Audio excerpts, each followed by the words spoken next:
And welcome back, folks, to another week here, sitting down, watching some great Dota 2 from the Australian Esports League Uni season. I'm joined here with the Wandering Bard, and I'm Kadius, and we're going to be your casters for tonight. We've got some great games ahead of us. How you doing, Bard? I'm doing quite well, Kadius. It's a wonder what a good night's sleep can do, especially when you have the prospect of some great Dota to look forward to. We saw some pretty tight games last night between two teams. I had Raiders being near the top of the table, but perhaps the bar is just being set very high. I'm excited to see what 5Headelaide and SuperTafe can do. Absolutely, and you heard it there. Our teams are going to be coming out here tonight. This is the first time that I've watched either of these teams play again, so I'm not going to be entirely sure what to expect. But this is going to be AU 5Headelaide versus UniSA's SuperTafe, and I gotta say, this is definitely going to be a bit of a battle. Yeah, absolutely. I think I'm fresh to these teams as well. Some of these players seem a bit familiar, but the squads as a whole, like as far as their chemistry and their drafts, what they'll be going for, this is a fresh treat, right? Like last night we saw some teams like UOW have been stalwarts of the Uni League, but there's always fresh talent coming through. It's one of the best things about this competition, Kadius. And yeah, I'm excited to see who's going to be able to really stand out from the 10 players in the lobby. Exactly. Well, folks, make sure that you are staying nice and tuned, as this is going to be a best of two tonight, as always, between these two teams. So that means it's either going to be a 2-0 victory or a 1-1 tie are the only two outcomes. No chance of a 1-1 leading into a third game tiebreaker. They just do settle at a tie. But you know, we've seen some pretty good usage of the best of two format. The Wednesday game we had this week ended up resulting in what was a 1-1 massive comeback in the second game from the losing team of game one, and then game two was some, you know, two really tight games, but in the end, very dominating team ended up coming out ahead. But this tonight, you know, hopefully we see some great games as well, but we have just gotten into draft here. Gonna be very exciting. See what the first couple of bands are. It's going to really set the tone. Last night we saw some heavy targeting of meta supports, and it looks like 5Headelaide are on that same track, although with slightly different preferences. We saw Lion get through both games yesterday, a very potent support, favourite of mine, favourite of many support players. Not so today. 5Headelaide actually take that out as a first priority, and that kind of, to me, says that that's a second string ban. That's the kind of ban that isn't just about targeting Lion, but it's about letting certain key heroes through. Yeah, Lion is definitely a hero that's had very high presence in the tournament so far. One of the more commonly picked support heroes for sure. I actually think it might have gotten picked in every single game, bar maybe one, that I've seen this week. So makes sense to ban him out. It's clearly a favorite among these support players in the tournament. We'll see exactly how they're going to go for. But both teams opt for support bans, and then Hoodwink is going to be the first pickup here by 5Headelaide. Yeah, 5Headelaide and SuperTafe both deviating slightly. There's no real strict super tier list for supports, but say Hoodwink has been a higher priority for most teams. Ban certainly stands out more in terms of what it uniquely brings to the table than certain other heroes like Shadow Demon. So while these teams are, you know, banning out Lion and SD, it means that some heroes are going to sneak through the pool. Wyvern, Ancient Apparition, they're just too dangerous. But we can let 5Headelaide have a small Australian squirrel. Kiwi Squirrel, I think it is, by the voice actor. And I'm excited to see how this Hoodwink gets played. It's become a real fun hero to watch. Magi going to be the other pickup there as well. One of the more flexible heroes, I would say. As well as Luna getting picked up. Here we go. I've been wondering when we were going to see the Luna here, Bard, because very, very high dominance position 1 at the moment. What are your thoughts there? Yeah, I mean, it makes some sense, right? You see the Shadow Demon ban, there's a couple of heroes in particular who don't cope well with having illusions made of them, which is typically more what that ban's about, right? And then when the Ogre Magi gets picked up, that's a support that, despite being kind of very steady in what it provides, has fallen out of the meta a little bit, just not the preference, but it's a perfect pairing with Luna in many ways, right? You have this tanky front line to shield Luna, who has to walk in close as a fragile agi range hero to get the job done. Obviously, the Bloodlust, everything about a Luna draft tends to be, you know, just about charging up the Luna's damage, and you have one of the most powerful attack stories that you can provide from a support there. Ogre Magi will be running around, getting the stacks up, protecting the laning phase, and then enabling this hero into the late game. But we are getting the classic Illusion v Illusion matchup here, it looks like, because 5Headelaide have gone with the TB. Terrorblade, definitely a wonderful hero to watch. So much skill expression in that kit, the ability to really make use of some of those illusions to farm multiple places at once as early as, you know, the first couple of levels of the game. which honestly, good Terrorblades are always just a pleasure to watch, and I'm definitely going to be excited to see exactly the proficiency 5Headelaide propel him into this game. But going into the second phase of bans, Timbersaw and Doom taken off the board for 5Headelaide, and looks like SuperTafe is going to be attacking the Grimstroke and the Sand King. Yeah, I like all these bans. Obviously, when you have a Terrorblade, there's pretty clear priorities to protect. I mean, this is sort of an unusual draft, right? You said yesterday that the tone of the tournament has trended more towards last picking these carries, and these are not like small carries either, right? Like, these two heroes are the centerpieces of their respective drafts almost inevitably. So to have them revealed in the first phase means you need to do some immediate heavy lifting to try and make sure that they aren't immediately counted out. So Terrorblade, you want to remove all of the heavy magic damage heroes, especially the ones that can bully him in the laning phase. That's why I see TB, Doom, and Viper gone. Luna, it's a little bit more nuanced, but we really want to make sure that you're removing the ability to initiate directly onto the Luna, who's sort of a hero that can't really control her positioning. She has to always be in quite dangerous spots. And also, since Terrorblade and Hoodwink, neither of them really want to be the focus, at least until Terrorblade gets stacked in the late game. You're expecting them to pick up some kind of frontline of their own. So Sand King, great ban. Grimstroke, I think it might just be more about like stopping the hero. It's a very powerful laner in combination with many heroes, TV included. I'm going to be excited to see exactly what they go for this last ban. A fair amount of reserve time being used on it. Yeah, I think they're just trying to imagine, like, okay, you've picked TB very early. Granted, they showed Luna first, right? So maybe the TB is just a safe reaction to that. They're thinking about what other core might fit into this draft. Because if you're going ahead and picking your carry early, that means you can delay most likely your mid lane until the final pick. And so they want to maybe think about what offlaner or what mid laner 5Headelaide could use to tweak this draft that they'd be most afraid of. And they ban out the Mars, so another initiator, another hero that can keep the Terrorblade safe in the fight, can contain and trap the Luna. And they go with Beastmaster to heavily target the TB, but it is Tidehunter, so they end up with initiating offlaner either way. Tide against Luna is an interesting kind of lane. I have a feeling like they're going to need to pair a strong support with the Tide to not get bullied out of lane by Luna Ogre. The combination of heavy, constant damage and slow seems like it might overwhelm the big watermelon. And Wind Ranger is going to be the next pickup here for the side of SuperTafe. Going to see what 5Headelaide are going to go with for the response. Yeah, I mean, it's a strong choice, Wind Ranger, against, like, in particular, the TB. You can also kill the Tidehunter. Not really kill him before he ravages in most cases, but it's a great way to just get the hero out of the fight. It has no real game plan when you get targeted by Focus Fire. Terrorblade, much the same. But if Wind Ranger, that seems like it has to be their mid, right? Which means that they've given up their sort of ultimate final pick advantage.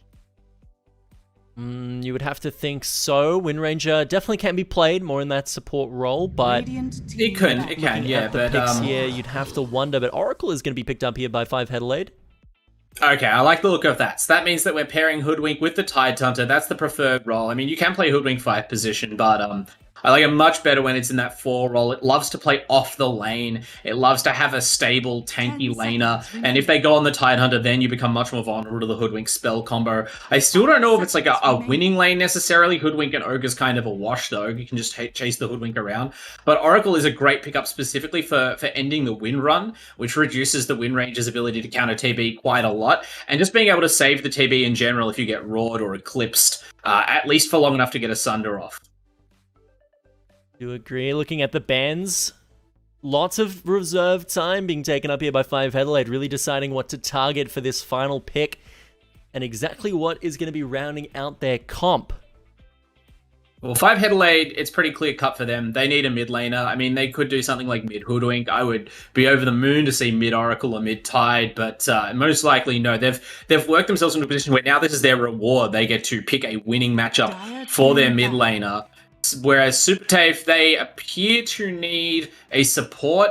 Now, granted, the threat of a support Wind Ranger and a different mid coming out is very present. Just from the way the draft is, it seems way too premature to have picked the Windy, but at the same time, I'd count that as a win, right? I don't think Wind Ranger support is especially strong, even here. Phoenix is going to get banned out by 5Headelaide. Doesn't look like they want to have to deal with the big bird.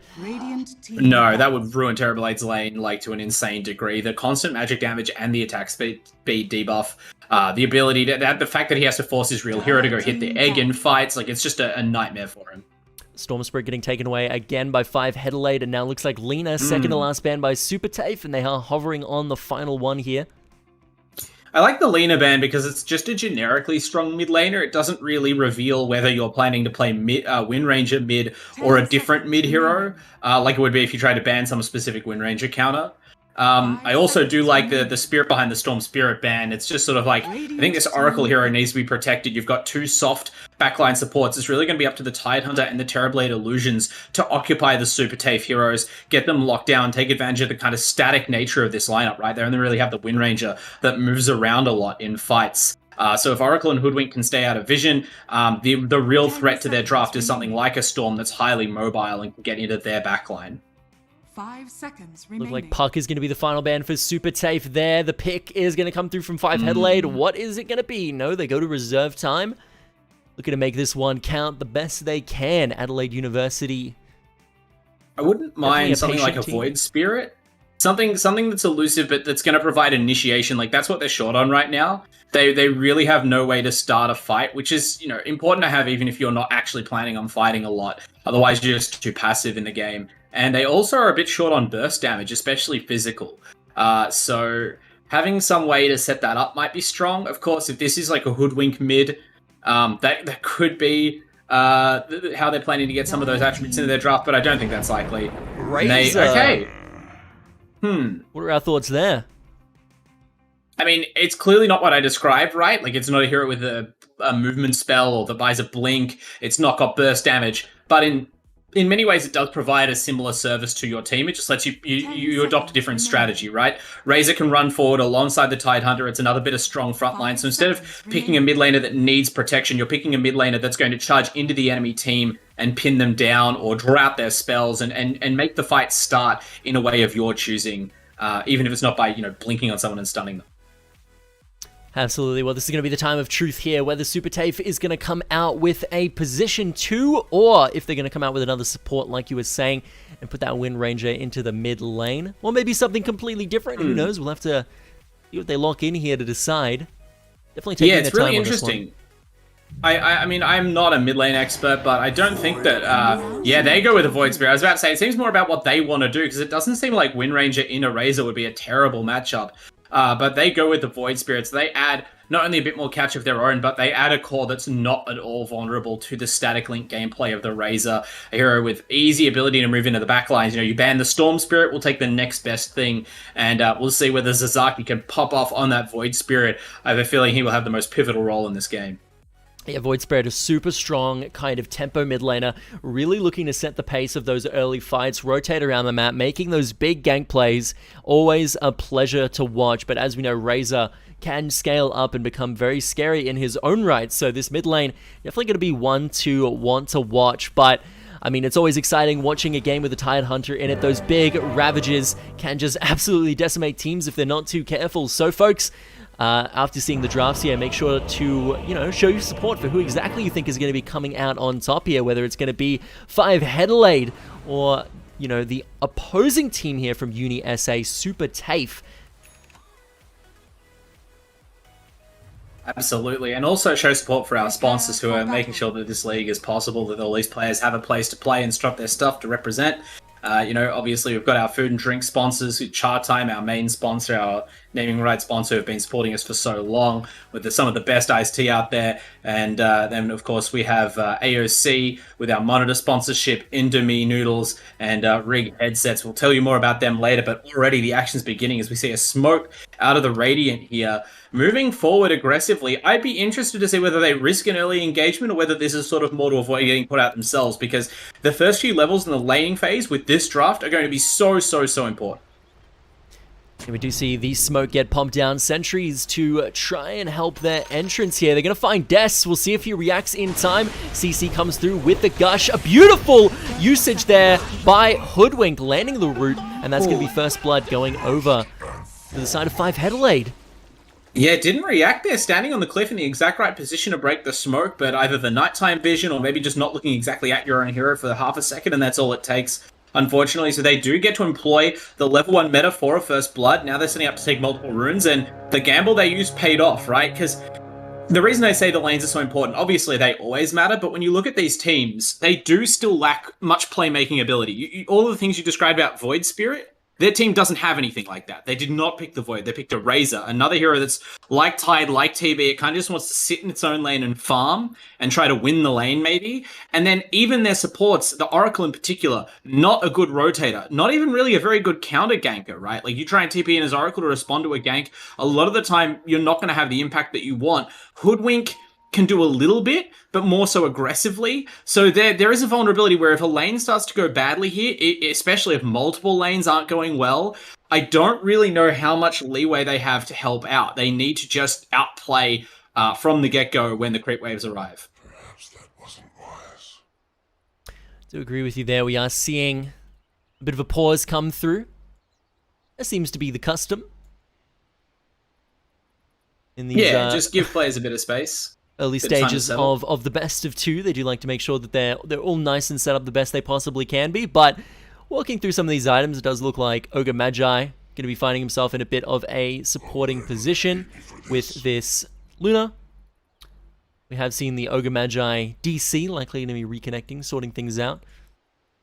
Razor in the mid lane. Oracle going for that support. Position 4 in the off lane, and Tidebringer going to be joining him with that ring of protection nice and locked in. Fairly good against the Terrorblade, who doesn't really have much in the way of a offense aside from his right clicks. And with Hoodwink, very primarily kind of a right click harasser focused sort of hero in the laning phase. Yeah, I mean, Bushwhack, you can't sleep on Bushwhack. It's basically a better Potom Arrow as far as I'm concerned. You can throw it over trees. It's nearly invisible in the same way that a well-aimed arrow could be, but obviously it's much easier to hit. The radius is very large around a tree. Once you have a second level or a third level, depending on how you skill, you get Acorn Shot. You don't even need the tree because you can set one up yourself. And the stun and damage are very high at level 1, for a level 1 skill, even post-nerf. So if you have a lane like a Razor where you can get the edge on your opponent, where you do just need a +1 to get a kill, this is one of the best +1s to have around. The question is, will the Hoodwink's rotations be punished, or will they pin the Hoodwink to the lane by pressuring the Tidehunter up top so that they can deny those rotations? Yeah, it definitely does look like it's going to be an interesting one. I do like the fact that Hoodwink here might be going down as the POS 5. If it is the POS 4, maybe not, but did opt to go for the Blightstone, in which case Tidehunter in that safe lane is going to be very grateful that he managed to pick up Ring of Protection, equalize out that minus armor, not get abused as much in the early game perhaps before he can get the Kraken Shell scaled up just a little bit, but I would imagine likely more so for it to be this Oracle helping him out. Yeah. We see like less and less variation between like POS 4 and POS 5 builds nowadays, with support items being so cheap and gold being so plentiful. Definitely. But Hoodwink, regardless of whatever position you assign it, one of the big strengths of this hero as a support is its farming ability, right? Like, once it gets a couple of levels up in Acorn Shot, once you have a few points to spare, and the map kind of settles a little bit if the game isn't played at an extremely frenetic pace, and you've got a Ravage cooldown to play around, you've got a Meta cooldown to play around. For the most part, I can anticipate the Radiant playing that kind of passive cooldown-based game. You've got a hero like a Hoodwink that can really take advantage by just farming any straight neutral camp, even in the enemy jungle, right? If you have a hero like a Nyx Assassin that otherwise fulfills a similar sort of role, you'll see that hero like plummet off the net worth charts and kind of lose a lot of its effectiveness if you play that style of game. So it's the kind of thing that maybe not everyone thinks about when they're drafting supports, but Hoodwink is a terrific fit here. And there we go with the unpause coming through. Love to see it. It is going to be Wind Ranger support. We didn't really go back to that after the Void Spirit pickup kind of made it obvious. But yeah, to be explicit, Wind Ranger 4 pos, so, two ranged heroes poking with Blightstones in opposite off lanes. But I have to wonder how much effect you're going to see, even with that Blightstone auto-attacking a 9 armor Terrorblade. It's an interesting choice. It's definitely going to be very tanky to these right clicks. Blightstone should do a great bit of deal in alleviating the woes that may come with it. I mean, it'll make it like margin, because the Wind Ranger Beastmaster, like, by a Blightstone lane, that's just a lane that's good, right? But this is one of the situations it's the least good. The higher the armor the TB has left over, the less your Blightstone actually did. So I think that Daniel Ku is going to be pretty happy in this lane, at least through those critical levels where Oracle is kind of useless, levels 1 to 3. Yeah, ACU getting a little bit aggressive on to this Hoodwink here. Very early on into the game. I mean, that's all you have to do that, right? Hoodwink will just run around and do everything if you let her. And that's what I sort of meant by it's kind of a wash against Ogre, because the Ogre can't be bullied by Hoodwink, and Hoodwink can't really stand there and let Ogre hit her. So you just sort of chase the squirrel around, and it means your Ogre's not doing anything else, but the Hoodwink isn't doing anything else either. Yeah, TK missing the bushwhack there. Just pretty not what you want to see happen. But just yeah, other than that, pretty uneventful. Very annoying with these right clicks, for sure. As Hoodwink, you know, usually is. First real action of the game. Hoodwink moving up at just the right time. I don't know if there was a ward or anything. This might just be good anticipation. You might catch Luna's Courier. Oh, the action draws TK away from that just in time. Could have sniped the wand. Would have been massive. Definitely hate to see it there. Ooh, getting so close. Maybe looking to actually pinch this on the way back, but they do respond. Good use of the ward control. Yeah, good awareness. Move that Courier away from the Hoodwink. They're actually getting stunned up here. Forced to use the bushwhack to try and keep ASU PT off of her. But TK here on the Hoodwink might still be going down. The Courier, even as well. One more auto attack will do the trick. No, ASU the Ogre's just not quite fast enough. Just toddling after that little lizard. Can't quite catch it up. They do hate to see that one. Mid lane here, it's interesting the water runes have spawned, but Sasaki doesn't quite have the bottle, only just bought it now, the Courier leaving the fountain as we speak, so that's a pretty important blow, right? Like, Razor is a lane dominator, and a lot of the time, heroes are relying on those first couple of runes to get the regen they need to survive his early onslaught. Sasaki not going to benefit from them as much without the bottle. Oh, and WDK is going to get the Courier at the bottom lane, so there we go, someone gets a snipe off. Making that Oracle work, even before the level 3 power spike. Dire's middle tower is under attack. And a bit of dewarding coming through here for this topside Dire safe lane. Things are going to be just as kind of trading blows in the Radiant safe lane here. Although WDK, looking towards the bottom lane, yeah, this is where the action is. I was about to say, meta's up and level 3 on the Oracle. They're going to try and at least reestablish control of this lane, but Windranger is so fast. Yeah, Des very, very fast with that win run, able to get out. Maxwell not so lucky, though. Is going to get melted down by the Radiant safe lane.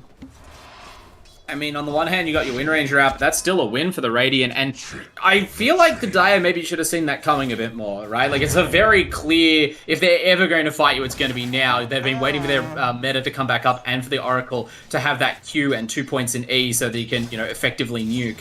And they just didn't respect it enough, I guess. You have to respect this early first meta. It has a very long cooldown, but the damage can be pretty scary, and it is still up. And Des only sitting at about half health.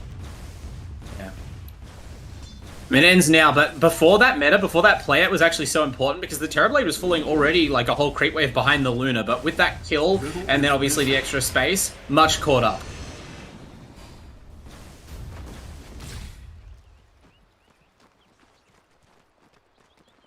Meanwhile, in the mid lane, as you'd expect, Vicaroot is, I won't say dominating Sasaki, right? But just kind of, you know, being a Razor, bullying a little bit, denying some farm, hurting the speed at which this Void Spirit gets into the game. And I don't know, I've never really been that thrilled by Void Spirits unless they have a strong start specifically. It's not a hero that kind of explodes in farm the way an Ember Spirit would, or can brute force a kill like Storm Spirit. So, you know, are you worried if this lane sort of doesn't improve? I could definitely see... Maybe? I mean, I'm not sure. I mean, you know, like, Void Spirit is kind of a tempo hero, as we mentioned, and if he isn't, you know, playing to the tempo and accelerating the game, he's probably just going to get rolled over by most other mid heroes that are looking to kind of sit and scale up, much kind of like this Razor here. Not to mention, I was about to say, the other tempo setting heroes, right, you might say playing, oh, actually, top lane might be action. Yeah, going here on to TK with the Hoodwink, doing his best to kite away from this one. I was just looking at the Beastmaster. Is this a support Beastmaster, actually? He's just playing completely out of the lane. I guess I didn't realize, but they're at least splitting farm in this bottom lane. WDK on the Oracle is out-leveling and out-zoning Maxwell's Beastmaster. And yeah, okay, interesting development. Radiant's courier has been killed. WDK's courier is going to get sniped down there, unfortunately. Des looking very low, and Maxwell not the best in regards to the mana pool at the moment.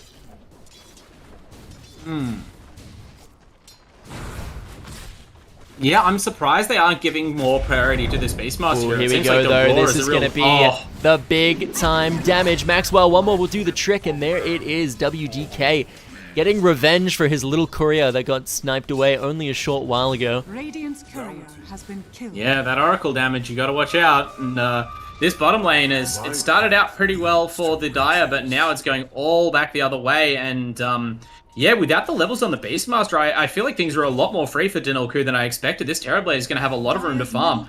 Mid lane, though. Yeah, they are catching off Vicaroot here from behind. He's going to have to run into the side of the Dire Triangle to help him out, but there's not much that his laners are able to do here, as we see, once again, this Beastmaster getting melted down, and Maxwell finding himself going right back to the fountain yet again. Des doing his best to wave clear in this tower underneath 3 heroes.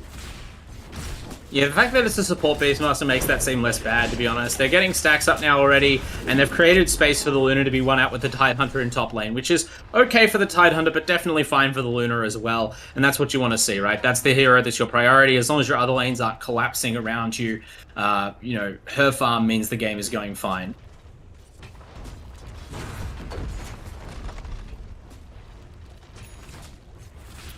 Now Tread's picked up here for Razor, maybe looking to do a little bit of aggression here onto the Hoodwink. Yeah, she doesn't have a lot of hit points, but she does have a lot of friends. So, you know, currently, okay, it's becoming a 3v3 in this bottom lane because there's some serious attention being paid to the tower. If Razor came down, they could force this, but it doesn't really look like they want to pull him away from the farm in mid, and fair enough. So, I don't think they should really risk over-committing under the tier 1. And they are just going to want to play this one out nice and safe. Razor and Luna, both heroes, relatively even in farm right now. It's definitely something you like to see. Yeah, as the Razor, for sure. And that's sort of, if the Razor's keeping pace on farm and presumably out-leveling as the mid, although Luna has also had solo time and is now clearing out some jungle camps with that leveled up glaives. Vicaroot's going to be the first one to really have the chance to make that net worth count, right? Razor's just got an earlier timing, the team can group up, and you can even use that hopefully to take some towers and reduce the impact of the Luna's farm by limiting her space. So maybe TK looking for a potential play on Sasaki here. The Bushwhack does connect. Yeah. That one there. That's almost more just to kind of force Sasaki back, I think. There's no real kill potential there. They would at the very least have to have Vicaroot already running a static link during the time of the Bushwhack stun, but they need a lot more control than that to get rid of Void Spirit, and I guess that's why it was such a good last pick. Doesn't really have a lot of natural predators here. Speaking of static link, it is getting dropped onto Sasaki here. Bushwhack off cooldown yet again, but it's going to go a little bit wide. I think he was trying to spawn a tree there, but wasn't able to get that one off in time.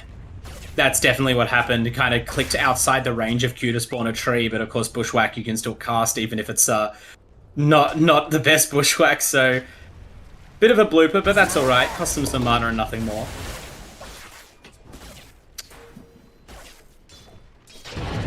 Ooh, now Sasaki being the one to get a little bit aggressive with that Aether Step.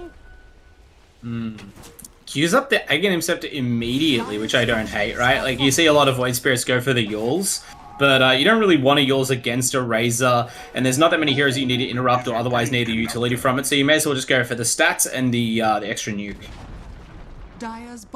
Oh, meta's used actually at bottom. Completely agree.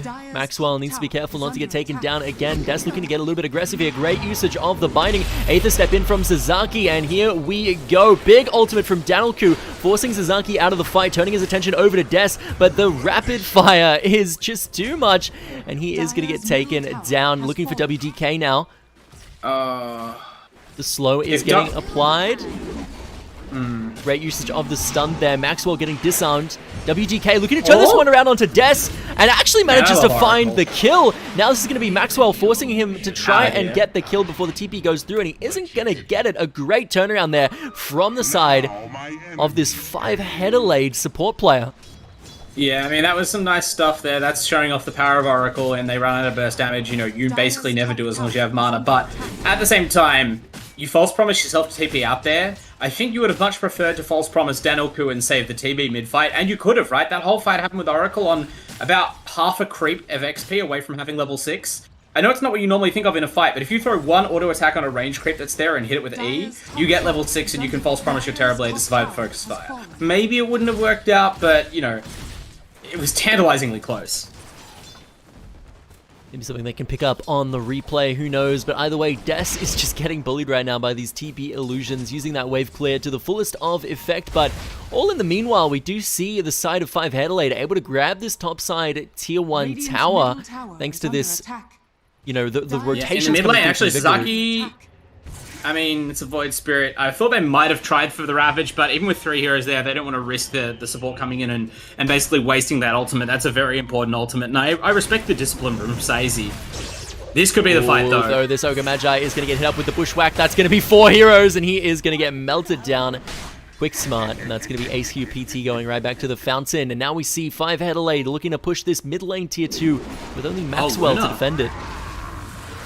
Yeah, they kind of sniff out that there's stacks going on, and they realize that's an easy... Oh my goodness, brilliant Bushwhack once again. TK is just really setting these ones up. Ravage going a little bit wide there from Sacy, and Luna is actually going to get out there to safety.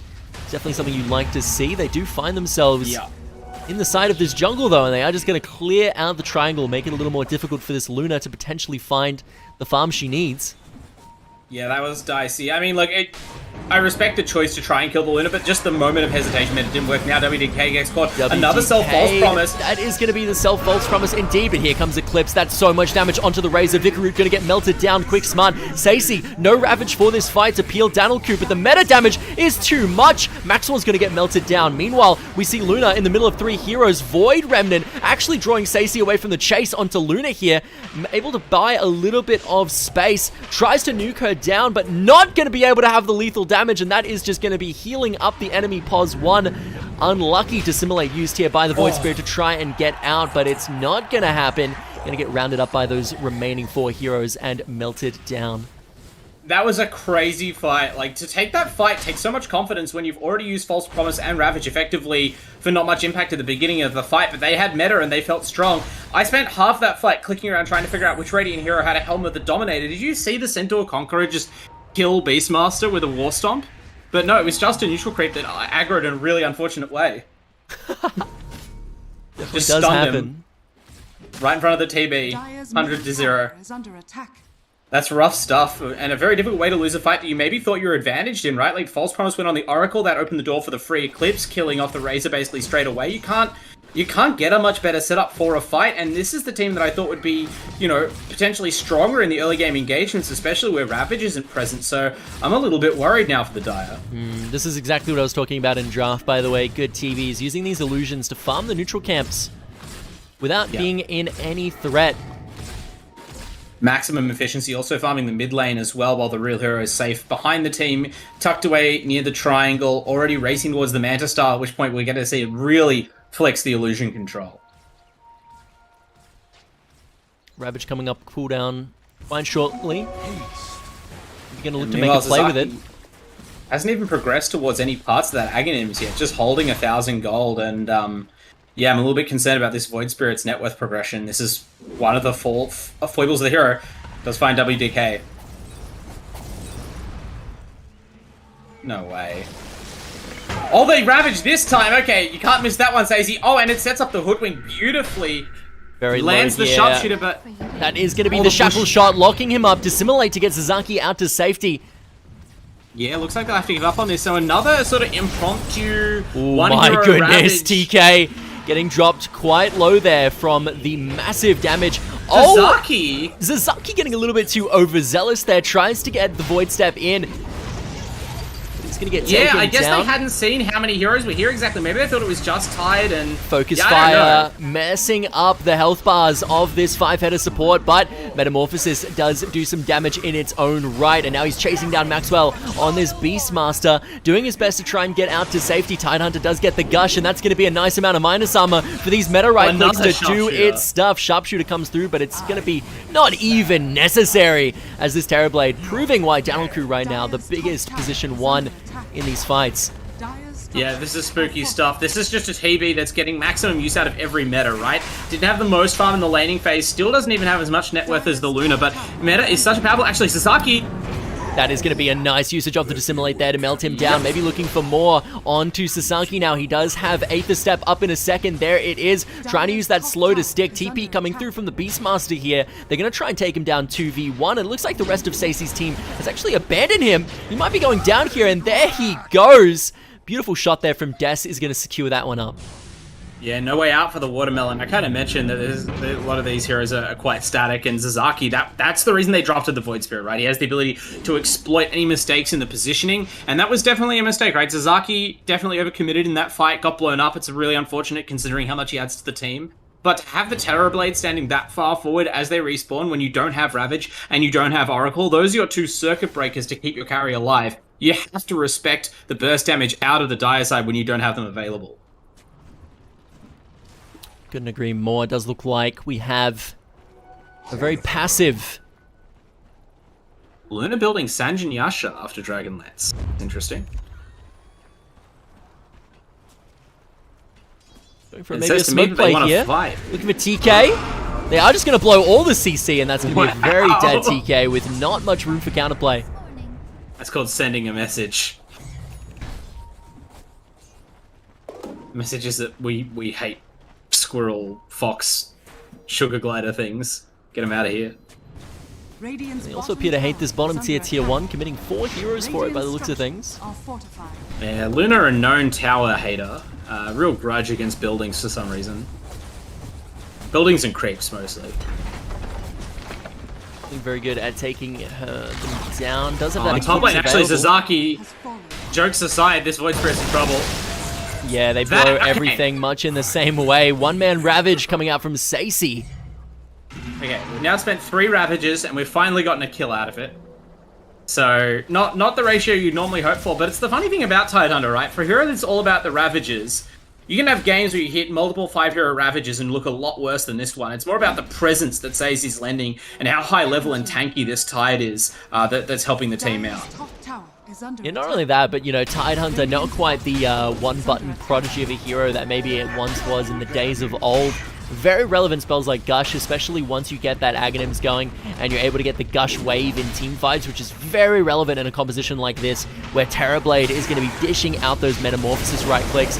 And looks like we might be seeing a little bit of a collapse happening right now. Eclipse does come through from this Luna. That's going to be big damage onto the side of Vicarot, forcing out the Oracle ulti. False promise, thank you.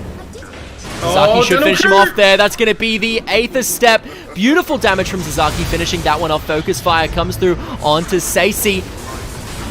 Are they going to be able to take him down? No, a great usage of the disarm from WDK is going to stop him in his tracks, but Sasaki, the cooldowns are back up, and he's going back in, finds himself a kill onto this Tidehunter, but the return kill from Vicarot, it is just trading back and forth right now, one after the other, and it looks like it's going to be the side of Adelaide that is going to be retreating from this one.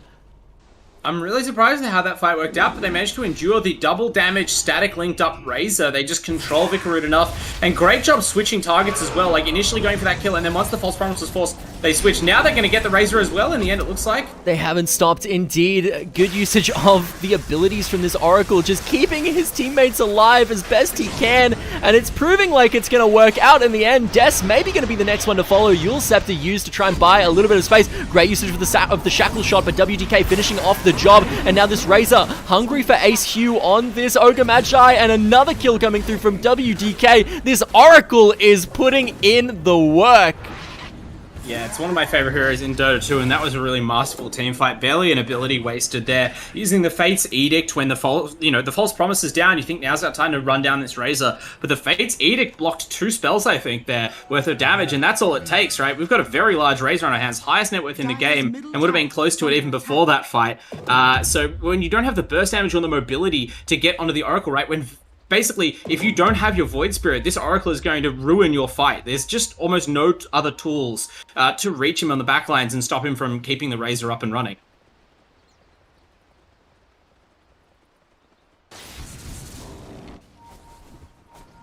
It's also interesting, like, when they choose to bring the Luna to the fights. Like, for the whole latter part of that fight, the Luna was farming creeps sort of nearby. And it's one of those things where I'm sure at any moment they expected the fight to end. So why would you begin walking over there, right? It's an efficiency thing. But in hindsight, that kind of thing can weigh heavy on you, where it's like, oh, the Razor killed a couple of our heroes basically for free because we didn't have any burst damage, and our big fat carry hero is just hitting an easy camp. And hopefully that net worth does indeed end up paying off dividends in the end. We'll have to find out. The catch Ace Hoy. This TK, this is the power of the Hoodwink. It really is kind of like a ranged Nyx assassin in a lot of ways.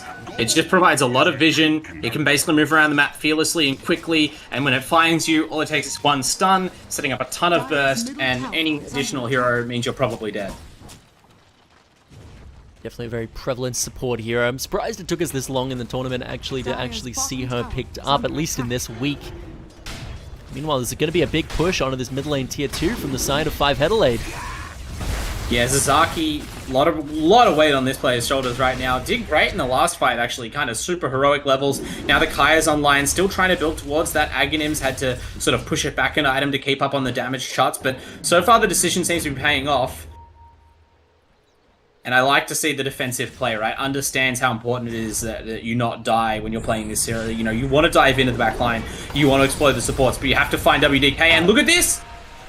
Yeah, Zazaki maybe getting caught out here, Dissimulate used, but the Oracle is going to lock on with that root. Meta coming through, they want to kill this Void as fast as possible, but Aether is going to get him out for free. Ace Hugh maybe biting off a little more than he can chew. He's going to get caught up in that Link Yule's combo, and now this is going to be big damage dropped onto the head of this Ogre Magi. He's going to go down. That's going to be the first kill of the fight. Maybe they look for more?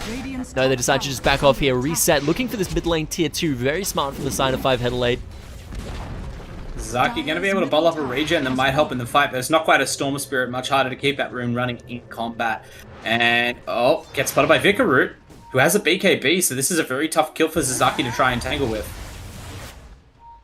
Definitely has to be careful, but no fear. He's just going to go right in, pops the 8th step into the Dissimulate, decides to retreat here. BKB is going to be doing a big dividends here at dodging out of that beautifully placed stun. Vicaroot sharp shot for some reason. Almost finishing off Sasaki there.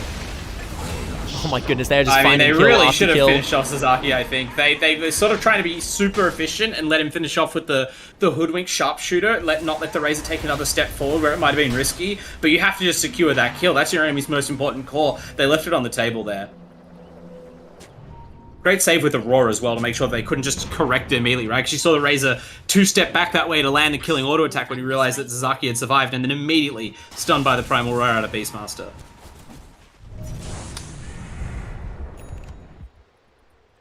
So that was the BKB reveal, or the first BKB charge, at least from Vicaroot, and it looked like a tremendous play, right? It baited really well, but they didn't end up getting much out of it. They're going to try to make it into something here, perhaps by taking the Roshan. Or not. No, definitely not looking to go for this one just yet by the looks of things. Backing off, farming up their jungle, trying to hit some more items perhaps. But still a 9k gold lead. Could. Like, the lanes are all pushed in their favor. They have the Ravage available. They don't have meta for 30 more seconds, but I feel like it would be very bold, you know, of the Dire to come out and check right now. No.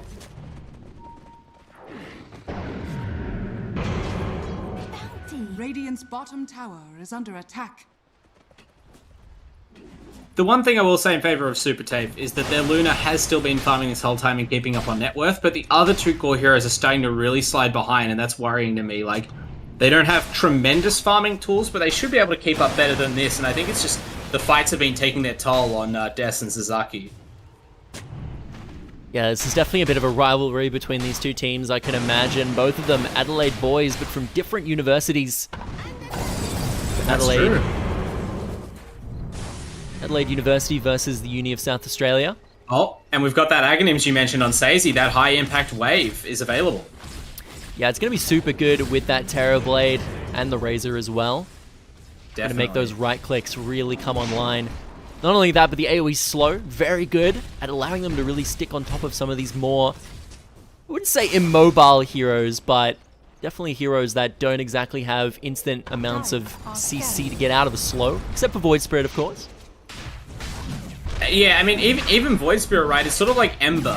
You can't really limit their mobility with this kind of draft, but having a Void Spirit be slow outside of Astral Step makes it much harder to play the hero, right? Because you've got to manage those cooldowns very well when your walk speed is reduced. That is going to be the Aegis going over to this Terrorblade. Very scary indeed. Danilku huge here on this hero. Yeah, and the luxury of having so much extra damage on his team from the Razor, and I mean the supports are fairly high damage supports, means he's able to go for a tankier build, right? Now going into the Skadi also doesn't have to build a BKB, which obviously isn't like a signature Terrorblade item, but which a lot of Terrorblades in recent patches have felt forced to pick up relatively early on in the game. But False Promise and the fact that WDK has been able to avoid getting caught so far in most of these fights has made him confident to just go for the stats. Razor as well, just picked up his Aghanims. Skadi just picked up for Terrorblade, and BKB just picked up for this Wind Ranger. Aghanims also just picked up for the Void. Goodness, lots of items coming through here at minute 26 for all players in this game by the seams of things. Yeah, and that's hugely important for Zazaki, right? The AoE silence on the Resonant Pulse means that now it's going to be so much easier to shut down the Oracle. That's his job. No longer does he have to like find and commit to bursting the Oracle completely. If you can just get sort of near to where he is in the trees and throw out a pulse, that can buy you the time, especially with the second charge of Resonant Pulse, to finish off the TB without False Promise coming through. Only time will tell exactly how he's going to make this hero work. And WDK is going for an Aeon disc, which might not always be exactly what you want. If you just get clipped by a Resonant Pulse, I don't think that's going to pop your disc, and you'll still be silenced. Making their way into this bottom side, looking to clear out this tier 2. Vicaroot being the one to walk up. Trying to see if anybody from SuperTafe is going to overcommit onto this Hoodwink. WDK hiding in the tree line, waiting for any unsuspecting victims that would be trying to do their worst to take down Vicaroot here. It's still a fairly passive game, and this is what I sort of mentioned about the relative sort of farming patterns and way of scaling of the supports. You got a hero like Ogre, it's not like a bad hero to have in the late game because of how it benefits your other heroes, but unless you're really aggressive in going around and igniting camps, it's not a hero that's going to maybe pick up a lot of incidental farm around the map. Whereas Oracle can just like nuke random range creeps out of every wave with Purifying Flames, and Hoodwink, you know, just soaks up any available farm space. Oh. Actually, just running high ground. Yeah, they're just going to chase down ACPT here with all of the availability that they have on this Danilku Aegis. Yeah, they do take top lane. Oh, is Zazaki going in here, though? There he goes, looking to get big damage off with that silence, but unfortunately not able to find it. Is going to use the ultimate to back out to safety. They find one, looking for Maxwell. That's going to be two. Danilku just absolutely Promise not used massive. the most effectively, but it doesn't look like it's going to matter. Dire's bottom barracks are under attack. Very huge indeed. Luna walking up a little bit too far. The Ravage comes through. That's going to be the position one of this team going down. And now Des, the only one left, tries to pick up Stacey, but a great use of the Glimmer Cape is going to keep him nice and alive. DK looking for Bushwhack there, but it is going to get countered up by that BKB. Dire's bottom barracks are under attack. I mean, that was essentially it. That was the climactic fight, right? They just strode forward with the twin towers of Razor and Terrorblade. They've got Ravage behind them and False Promise. And the choke point almost worked against the Dire, even though it's their own base, right? Like, there's no real way for you know, the Void Spirit for Zazaki to flank effectively like he had in previous fights, because the fight's just so concentrated. Dire's middle barracks TK are under attack. just being super obnoxious right now. Dire's middle barracks has fallen. Dire's Yeah. middle barracks has Hoodwink, you know, a pretty obnoxious hero at the best of times, but when you're very on the verge of losing, and the fragile squirrel is just standing furthermost in your base, bushwhacking random heroes for fun, that's we're reaching maximum vexation Dire's now. top tower has fallen. Oh, here comes Zazaki, maybe the final stand here at the final lane of Rax. Yeah, they are looking for Stacey. That's going to be target number one. No Ravage available for this fight. Gets blown up by Zazaki. The double ultimate charges are committed, though, so he's not going to have much to get back into the fight if it does keep going. But no, 5Headelaide decide to back off from this top tier Rax. DK doing his best to avoid Zazaki in the tree lines right now. Pops the ulti to gap close on top. There's the Aeon Disc. That looked like such a great kill, but Aeon Disc, it is your get out of jail free card. Both supports have it on the side of 5Headelaide, real 5-head item. That's going to be Luna actually getting caught up by the bushwhack. The BKB is popped into the Eclipse. They're looking for Terrorblade, but he's just too tanky. He's not taking any damage right now. The False Promise comes through as well, which is going to make him literally immortal for the remainder of this fight. They find Luna. It's going to be the Wind Ranger that gets taken down next, and ACU is going to be third, but not least, and that looks like it's going to be Rax going over to 5Headelaide. Yeah, beautiful execution of their draft by 5Headelaide, right? That fight looked textbook. And now Zazaki gets in on the back line, but there's so much power in these core heroes now. It's very risky for a Void Spirit to try and engage like that. You just can't find a kill. Triple buyback as well committed, but it was after the Rax got taken, so they don't even get anything out of it. Yeah. Yeah, Zazaki sniffed out WDK on the Oracle, but it was just too little too late, right? The False Promise, we already saw what an impact it had in that fight. Everyone popped a VKB except for Terrorblade. They got the Eclipse on him, and then he's just invincible, like you said. Just literally immortal, walks your team down and kills them. There's no recourse against that.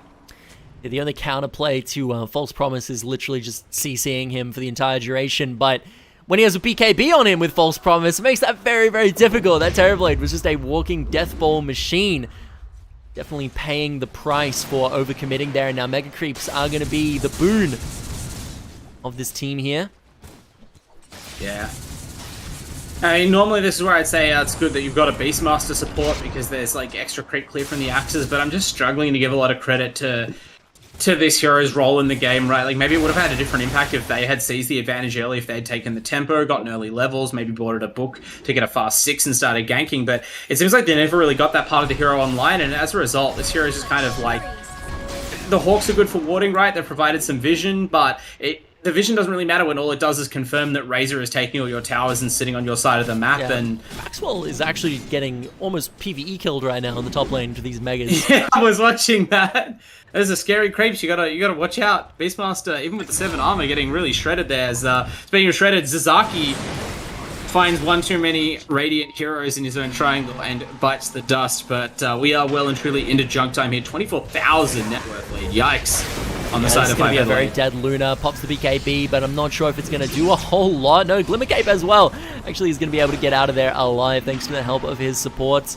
This is going to be Megas pushing in, and they still have Ravage available on Sacy. I don't see how you're going to stop this one. Looking like this is going to be game 1 going over to 5Headelaide, unless we see SuperTafe pull off the impossible here.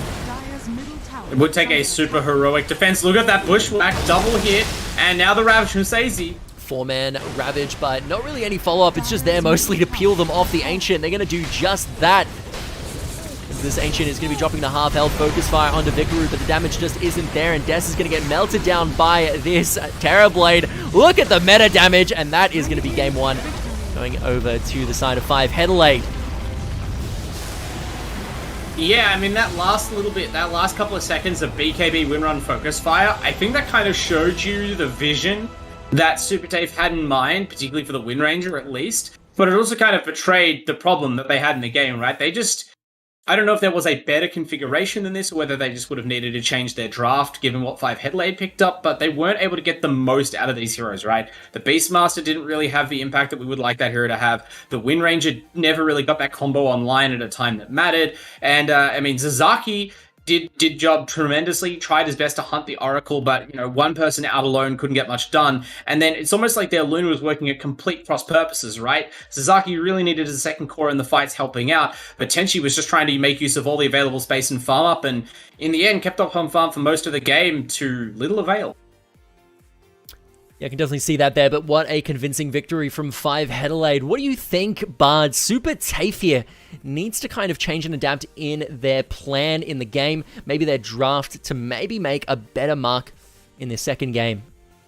Yeah, there's all sorts of reasons why a team might sort of assign heroes to lane strangely. Maybe it's just player personal preference.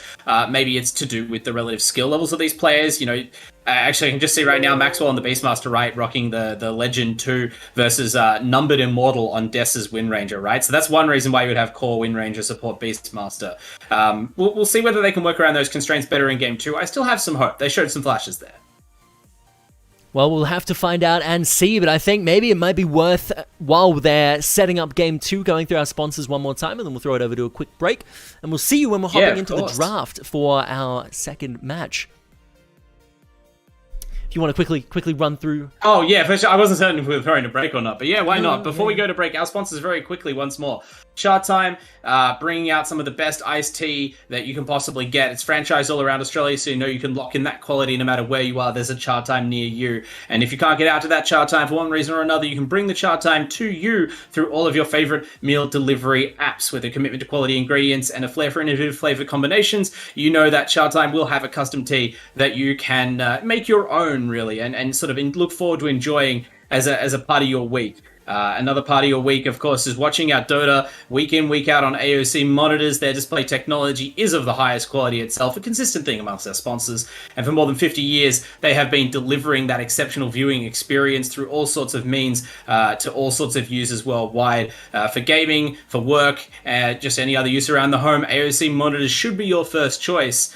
And in the meanwhile, while you're watching those games, you can chow down on some Indomie noodles. The tastiest ramen around, lots of different flavors you can get, from the original delightful mee goreng to some more modern or twisted combinations. Whatever it is that you like to prepare your noodles, you got to start with the best base, and that's Indomie products. And of course, Rig, our final sponsor, coming on board to provide awesome headset quality to all competitive gamers, especially those playing in the AEL Uni League Season 2. Their headsets offer unparalleled sound quality, sound distribution. Whether you're a sound engineer, you get deep into the setup, or whether, like me, you just prefer to rock the factory settings, you know that you're working with some incredibly quality technology, and we thank Rig very much for their support. Absolutely couldn't have said it better myself. Well, folks, we're going to throw it over to a bit of a break, and we'll be right back when we're hopping into game 2 here.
And welcome back, folks. We are back here for our second game of the night.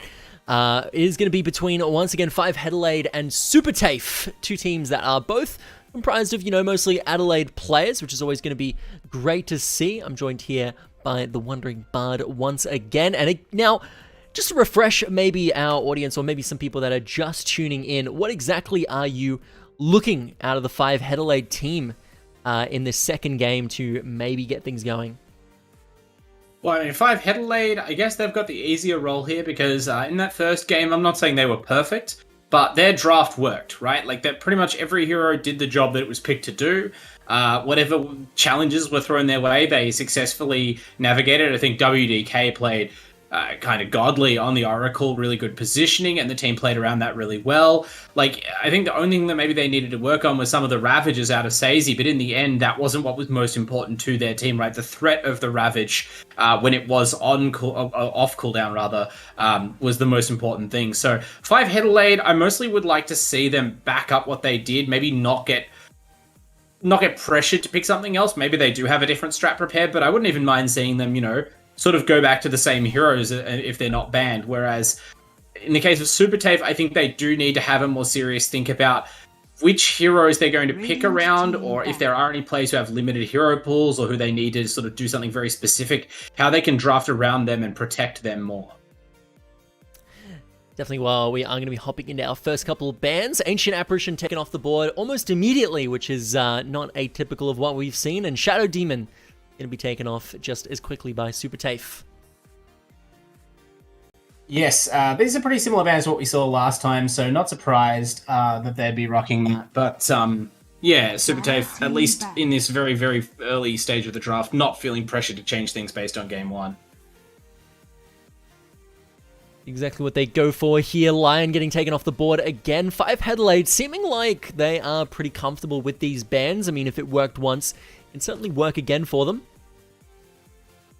Yeah, exactly. That's it, right? Like, the pressure, and it's not even to say that like SuperTafe could draft the same draft again and either change up the positions of the heroes or, simply have the lanes go differently. It's the funny thing about Dota is that there's often many paths to victory, and so I'm wondering what they feel they need to correct. But yeah, certainly it is a bold statement.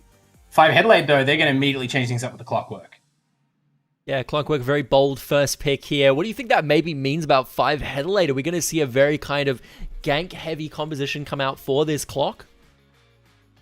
Yeah, I don't know. It seems like Clockwork is just a hero that some support players specifically prefer these days. It used to be that it would dictate a lot about the lineup, but these days I don't even feel like the hero is necessarily about the hookshot, right? Because very often as a Clockwork support, which is what the hero almost always is, you're not getting that early on in the game, and the hook shot that when you cast it isn't the death sentence that it would be if a core Clockwork hooked onto an out-leveled support in a different game. But what it does mostly do is set up a strong lane for a ranged carry hero. So if you pick something like a Terrorblade again, or even a Luna of your own, Clockworks do a great job of shielding that hero from aggressive off lanes. And the answer picked in here is going to be Nyx Assassin, a hero that I always love to watch. One of my favorite heroes, personally, at both playing and watching, as, especially once he gets that Aghanims going. Super big team fight threat of a hero. Yeah, definitely. I mean, I was kind of throwing some shade on Nyx by seeing the relative praises of Hoodwink last game, but this has definitely been, like, one of the heroes of the patch. As you said, one of the very strongest Aghanims in Dota 2 right now, and players have gotten very good at getting to the Aghanims, right? Like at various points since it's been added, that's kind of been a pipe dream for the hero. A lot of the time it settles for Blink Dagger, but these days everyone has their eyes locked on eventually building up that Aghs, and they can usually get to it. Definitely does make sense. Well, Void Spirit actually getting picked very early in this draft here. What are your thoughts there? Well, picking it this early, it's kind of a common thing, right, in Best of 2. I think we may have even seen an example of this yesterday. Like, you pick the same core hero again, but like relatively early on. So it's already a known quantity in the mind of 5Headelaide that Sasaki plays a mean Void Spirit. Whereas SuperTafe, the kind of implicit threat here is that it won't actually be a Zazaki Void this time. Like, if you go too heavy into countering it, maybe it'll be Des in the offlane handling the Void Spirit, or even a safe lane or a support Void. The hero's been played in a lot of different roles, but My gut is that it's going to be Sasaki in the mid lane again, and they're just going to rely on him to do a good job up against the Razor, which obviously was 5Headelaide's response. We're going to see a rematch there, most likely, between Vikarut and Sasaki, and instead SuperTafe are going to use that later stage of the draft to protect a different core hero. But it won't be Luna. Yeah, Luna is going to get banned out here in response. Hoodwink getting banned out by SuperTafe. Good respect between these two teams already in this ban phase, but we've still got 2 more to get through. Phantom Lancer is going to be targeted out here. Looks like they really want to take away these large scaling position 1 safe lane heroes. Yeah, it's just that PL is a real problem for Nyx Assassin, right, in most cases. It's not an easy hero to gank. He sort of builds a bit tankier, so you're not going to be able to blow him up like some other Agi heroes. And once those illusions are out and about, like Nyx and even Void Spirit don't really do too much to them. Obviously not heroes that love getting mana burned either, because, you know, sort of like I talked about last game, Void Spirit has mobility tools, but it's not like a Storm Spirit. So you can run him out of cooldowns, and he doesn't want the pressure of having his precious mana removed to force him into using those early. So good bans there. SuperTafe now, they actually remove out the Sand King, sorry. Got turned around a bit there. They ban out the TB as well. So yeah, no one likes illusion heroes today. No, I mean, I guess very scary. Maybe just a little bit of a uncomfortable 2 teams at locking in Legion Commander or something of that nature. Yeah. We'll see what they end up picking here, though. Magnus got taken away by 5Headelaide. Yeah, that's a really interesting one, right? I don't think I've ever seen Magnus and Void Spirit on the same team. They kind of occupy a very similar spot. They go back for Disruptor now. I see it making a lot of sense. You're able to drop the ulti over the top of Clockwork Cogs to kind of lock him in not the best of places, you could say. Yeah, and also Glimpse great against the Razor as well. So these are more effective tools, I think, than they had last game. We'll have to see if they can make it work, but the next pickup going to be here for 5Headelaide. We'll see what they decide to go with. End up going into some reserve time here. Yeah, I mean, this is a good spot, right? You've got the reserve time to use. You may as well use it. Some teams, you know, just sort of hammer through their drafts pretty quickly. But 5Headelaide, they're taking a moment, even though they won last game very well and they have that strong Razor locked in again. They're trying to think about what the cause could be out of SuperTafe, right? Because you're seeing some pretty stock standard supports here this time. You're seeing a very flexible core in the Void Spirit. Now you got to think about what you're going to do. And they do go back to the Oracles. They sort of maybe decide, well, you did all right against the Void Spirit last time, and yeah, there's Nyx in the game now, so it's going to be harder. But WDK, that was a very impressive Oracle performance. Not surprised that they just back him to run it back this time. Yeah, definitely WDK, one of the more, I guess, prevalent support players in the tournament. I know that BK, before the game even kicked off, was telling me that he was a player to watch for sure, a player that knew what he was doing. So, I mean, if game 1 is any indication of that, I can definitely believe that statement in its entirety, as that Oracle performance was pretty good. Definitely some of the ults that were used to really make that Terrorblade the threat that he was were almost game-altering, in a sense.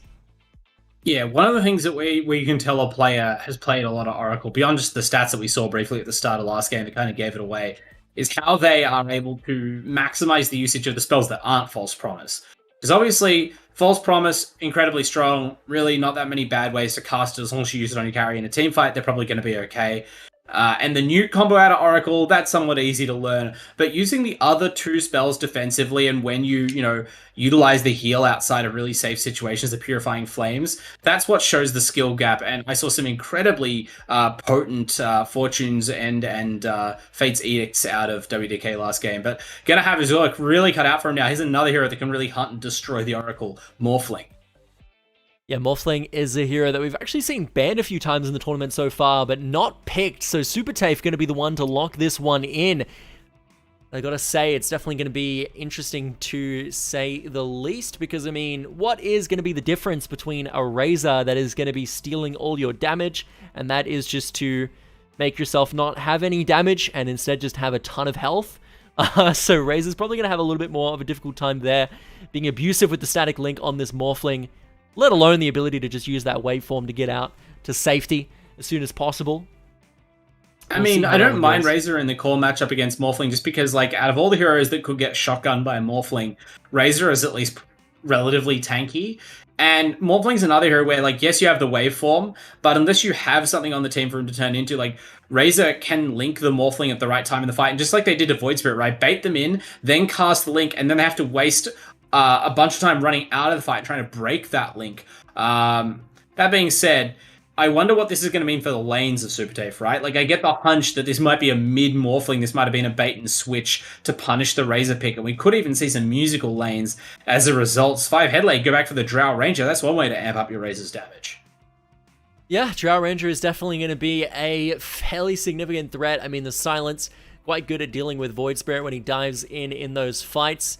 But not only that, you know, very strong right-click core in its own right at just really doing a ton of damage. Is going to be likely the position 1, I would guess, unless we see Razor actually swap out of the position 2 to allow Drow Ranger to fill that slot. Yeah, I mean, it sort of depends who is prepared to go to what length to try and force lane matchups that favor them, right? I think 5Headelaide would much rather line up the Drow against the Morphling and the Razor against the Void Spirit if they can, just because Void Spirit obviously lacks the strong mobility of waveform in the early lane. But, you know, we'll see what happens. I would normally anticipate to be Drow with the Clockwork, and in fact, I feel like the Drow Clockwork pairing is so specific and telegraphed that maybe 5Headelaide have kind of cost themselves some potential surprise factor by picking the Clockwork so early, because you look at what's arrayed against this Drow Ranger, and SuperTafe already have some pretty strong tools against it, right? Nyx, Void, and Morphling are decent heroes against Drow. I do completely agree there, but it does look like Timber and Doom, 2 heroes we saw banned in the previous game, are going to be taken away for this one as well. Yeah, both teams kind of left without an obvious offlaner. SuperTafe could put the Void Spirit there. And I mean, 5Headelaide could even do some sort of Razor dual lane offlane, but I expect both teams are looking for a little bit more control in the team fight. And so 5Headelaide, they actually ban out the Tidehunter. That was their choice last game, but I do feel like it wouldn't be the best fit this time around. So they removed the option for SuperTafe to kind of learn from their strat. Tidehunter getting taken away, and Lena, the final ban for SuperTafe. That's really interesting. So either they're expecting this to be an off-lane Clockwork, or they were anticipating a sort of aggressive dual lane out of Razor, which isn't, you know, beyond the pale, but yeah, a much more traditional offlane here. 5Headelaide, they rock back with the Centaur Warrunner, and that's the perfect tool, right? Your Drow Ranger's in danger of being jumped on. Void Spirit, Morphling, and Nyx can get on top of her and reset the marksmanship. Then you Stampede, and you create the space required. It's also going to help keep Oracle safe as well, and as long as you can survive that initial outburst of, you know, directed burst damage as Void and Morphling dive in, I feel like they can take these teamfights much as they did in Game 1 to great success. Absolutely, unless we see some kind of big pickup here in the support role. Likely going to be their position 5, locked in last. Not something that you see all too often. Unless this is going to be I'm looking for an offlaner here, I think. I think they've got 4 Nyx, 5 Disruptor. But, I mean, they could have offlane Void. They could even have offlane Nyx or something. But I do feel like they need more potent initiation. If not a Blink hero, then more control in the fight. Bristleback is going to be the lock-in.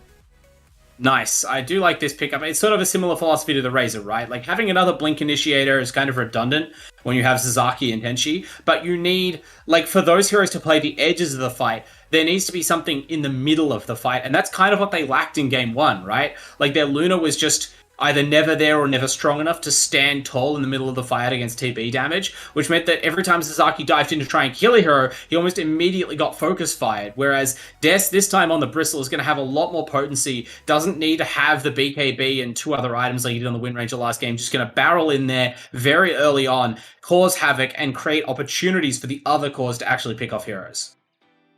Certainly. Well, I mean, the adjustments have been made. WGK back on that Oracle for hopefully yet another impressive performance, but do you think the deed will be repeated here in this second game, or do you think maybe the adjustments might have been made and we could see a bit of a turnaround and lead this one to a tie? It's tough. I quite like the draft again out of 5Headelaide, and it's very hard to pick against Vicaroot's Razor and WDK's Oracle after their performance in Game 1, but I think that SuperTafe have corrected a lot of their problems from last game's draft, and, you know, I'm going to go for them. I'm going to pick for the split series 1-1 here. I really want to see Des pop off on this Bristleback. Clearly a very talented player and kind of just didn't have much of a chance to impact the game on win range at last game. I feel like, obviously they made it the final pick of the draft. There's a big priority for them. I want to see it tear things apart. Going to be paired with that Nyx Assassin, so the kill pressure is going to be quite high in this lane. Bristleback very strong in the early game when he stacks up that Quill Spray, and Nyx Assassin in his own right with the Earth Splitter.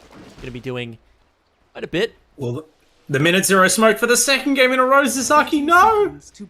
Sasaki getting caught out here, and that is going to be the static link.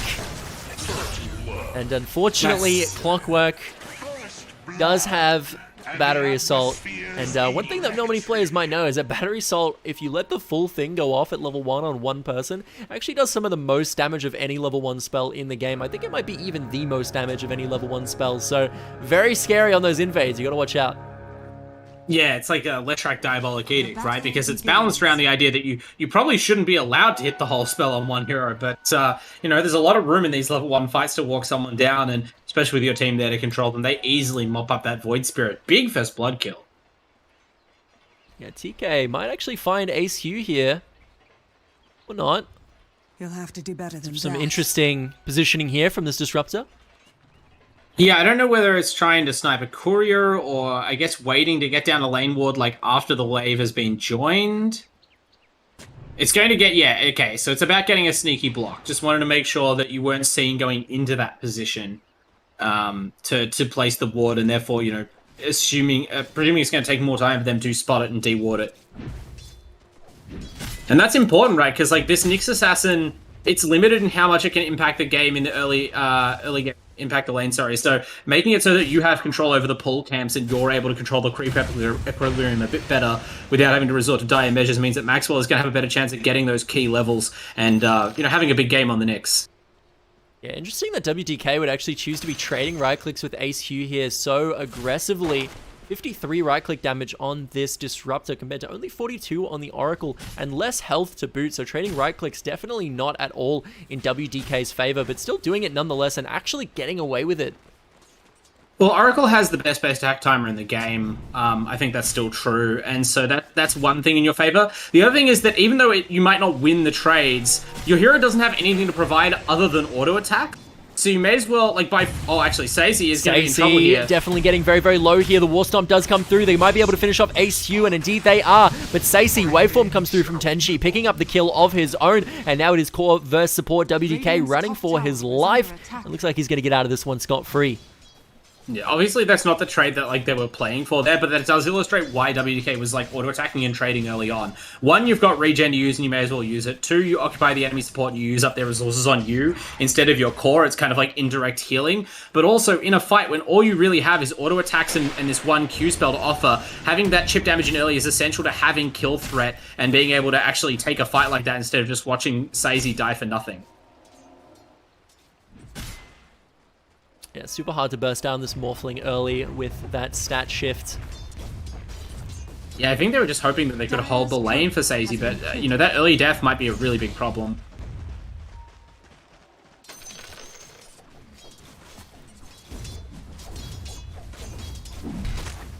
WDK just using that Fortune's End again. This heads-up Oracle play, purging off the Thunderstrike instantly. So the Disruptor's biggest asset in the early game, right? A very high damage spell in its own right, just removed completely by the Oracle. Efficient usage here. Trying to steal away some creeps away from Tenchi, who is just looking to farm up. But meanwhile, on the bottom side, Maxwell getting beaten up on by TK a little bit, which you wouldn't really expect too much, but Clockwork, as we mentioned, does become significantly scarier if you are zoned away from the minion wave, and that Battery Assault can hit, the heroes exclusively. It does obscene amounts of damage, and now Des is actually just fine to just, handshake on some right-clicks here. Yeah, you just gotta, that's the difference, I guess, between the tanky Bristleback with a Ring of Health and the Nyx Assassin. But Nyx certainly has nothing to compare to Battery Assault, can't really afford to trade with Clockwork. It's just a very low-impact hero by itself. It's all about the setup, all about the stuns that it offers. And TK, look at how much space this is creating for the Drow Ranger. That's kind of insane. The Clockwork's getting to do this. You wouldn't get to do this, for instance, against a lane with a Viper in it, but this is a great game for the Clockwork 5 position, as it turns out. Yeah, Stacey Getting a nice little pull on this wave here. Gonna deny Tenshi from farming safely under tower. The Radiant are actually out CSing in every lane, and especially in mid. I mean, it's gotten a little bit more even, but Vikarut is 21-6 to Sasaki's 14-0, so it's actually going way worse for the Void Spirit this time somehow. I think he's rushed a bottle instead of maybe completing a Null Talisman. I'm not sure what the difference is, but yeah, just really having a much rougher time this go around. I guess the first Blood Death added up. Certainly could. Both lanes, though, looking fairly passive here. Just kind of trading blows, really, for the most part. Not a lot of aggression. I think especially out of the side of SuperTafe. They are looking to really just kind of wait for this Morphling to get his items online, wait for Vendetta to become available, and then start looking to make picks. Yeah, I guess it's pretty unusual in nowadays Dota, isn't it, that you see a game like this where there's so little kill threat from either team in any lane. It's just not a priority of their drafting, I guess, to go for heroes that create early game kill opportunities. And they've doubled down on it this time, right? You know, this Bristleback, Nyx Assassin, not very good at getting kills in lane unless you're able to force an all-in, which Bristleback isn't especially able to do. The Oracle and the Disruptor put out a bit of damage, but actually, they've mutually decided to fight to the death here, it looks like, in the jungle. And level 3 Oracle, Power Spike. See also game 1. WDK really knows what he's doing on this hero. Yeah, the Oracle Specialist strikes again, you could say. Now Tenshi, once again left alone under this tier 1 tower to farm up. Fairly well, though. The highest CSing hero on the side of SuperTafe. Yeah, and I mean, that's still not saying too much, right? The Morphling is still getting out CS by Sazy Centaur. Dropping very low, actually gets taken down by the Quill Spray there, Des. Daniel Ku is still being aggressive, but here's Asoy. Beautiful usage there, gets him in the cage, and now Des taking a few tower shots, but getting the Quill Sprays off indeed, but WDK once again with a great TP. You were talking last game about how Oracle not able to respond very well with TPs, unlike most other POS 5s, but WDK getting it done anyway. Yeah, I mean, everything's relative, right? The Oracle there didn't jump in and stun 2 heroes, didn't finger some hero, but all it took was that little extra tap of a nuke and the sort of safety first Fate's Edict on the Drow to protect it from magic damage, and now you're going to combine with the Clockwork. Just gets out of the cage, but one more auto should do it from Danelku, and he's going to get taken down. Very nice indeed. For me, this engagement is still all about this Clockwork, right? And occupied them for a ton of time, created the space that Danelku needed to set up that first fight, and then TP's back in upon respawning, does TK, and gets another couple of kills. I think this has been really impressive stuff. Yeah, his usage of the cogs specifically has just been really, really clean. Really using it to its maximum, using it to create space, make sure to attack the mana pools here. Dire's top tower is under attack. They're not massive mana pools either, right? Like Bristleback, a hero that can run out of mana quite easily. Oh, WDK. Please calm down. Actually, he's going to be forcibly calmed down now, yeah. He's unfortunately getting caught out a little bit here, and there's going to be a very dead Oracle in a moment. Goes over to Des. He has no one to blame but himself, and yet somehow I don't think that he's going to learn much lessons from that. I'm feeling WDK is just, this is a real confidence series for him. He'll be right back in there, just messing with the opponent. I mean, you know, slowed down Des's farm a little bit there, drew heroes away from the lanes, which are continuing to go heavily in favor of the Radiant. Only a small gold lead for now, but, you know, it's 7.5 minutes in or 8 minutes in. You know, that will start to swing further and further in their favor if something isn't done. This is going to be big damage indeed. Tries to use the Spike Carapace to keep TK off him, but the power cogs are there. Maxwell getting locked up, and the right clicks come through from Danelku and finish him off nicely. Yeah, this is ideal again. Like, this is arguably even better than last game's laning phase, right? Last game, the TB, I feel like, struggled more than this. Just like the top lane struggled more, but Danelku just getting a lot of space made here and not afraid to fight once that, knowing like that you have this strong support in the lane, or I guess just having a strong bond with the supports. That coordination seems really solid for 5Headelaide. Getting things done indeed. Vikarut getting the TP off in the mid lane. Won't have that to rotate. Sasaki still having his available and maybe looking to make a roam down to the bot side, no? I wouldn't mind seeing it. Like, Vicaroot really doesn't need to make a rotation right now because the lanes are all going so well. He's going to actually seize the voice creativity away. Zaki has to get something done. He's going to lose his mid-tower for this. There was a DD rune on that Razor who saw him teleport out in full view, so immediately pops the DD and goes to work on the tower. There's no one here to really defend it. Des has to come over, so bit of a gaff there. Teleporting top knows that something needs to happen soon for the side of SuperTafe, but unable to make it happen on the Void Spirit just yet. Vicaroot maybe getting caught out here. No. Nice little handshake between the two players. Meanwhile, on bot side, Maxwell, level 4 to Danelku's level 7, is just getting bullied relentlessly. Yeah, just the total lack of kill threat there. There's like, how many games do you see it like that where the enemy mid laner is completely alone and exposed on your high ground? You have 3 heroes flanking him, and then no one even bothers to cast a spell because you know you can't get the kill, right?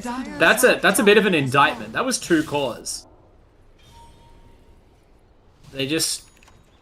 If they group this team up as 5, SuperTafe around the Bristleback, and they walk at objectives, they do have ways of fighting, but they are very limited in which scenarios they can really threaten the Radiant. Right now that's being exploited on the top lane.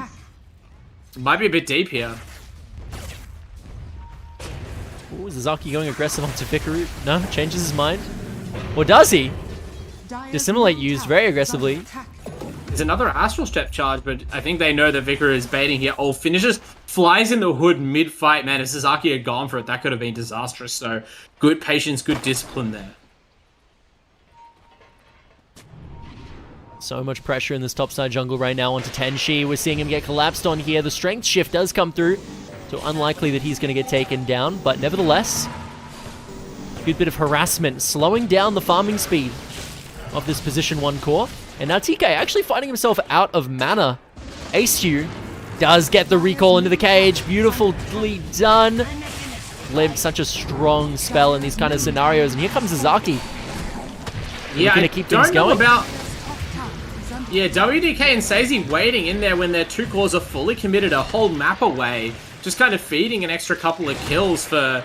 No, I guess what you're guaranteeing that the Dire aren't teleporting bottom right now, but that does seem like they slightly miscalculated or maybe didn't check who had teleports available. Vicar and Danelku eyes only for the bottom tier 1.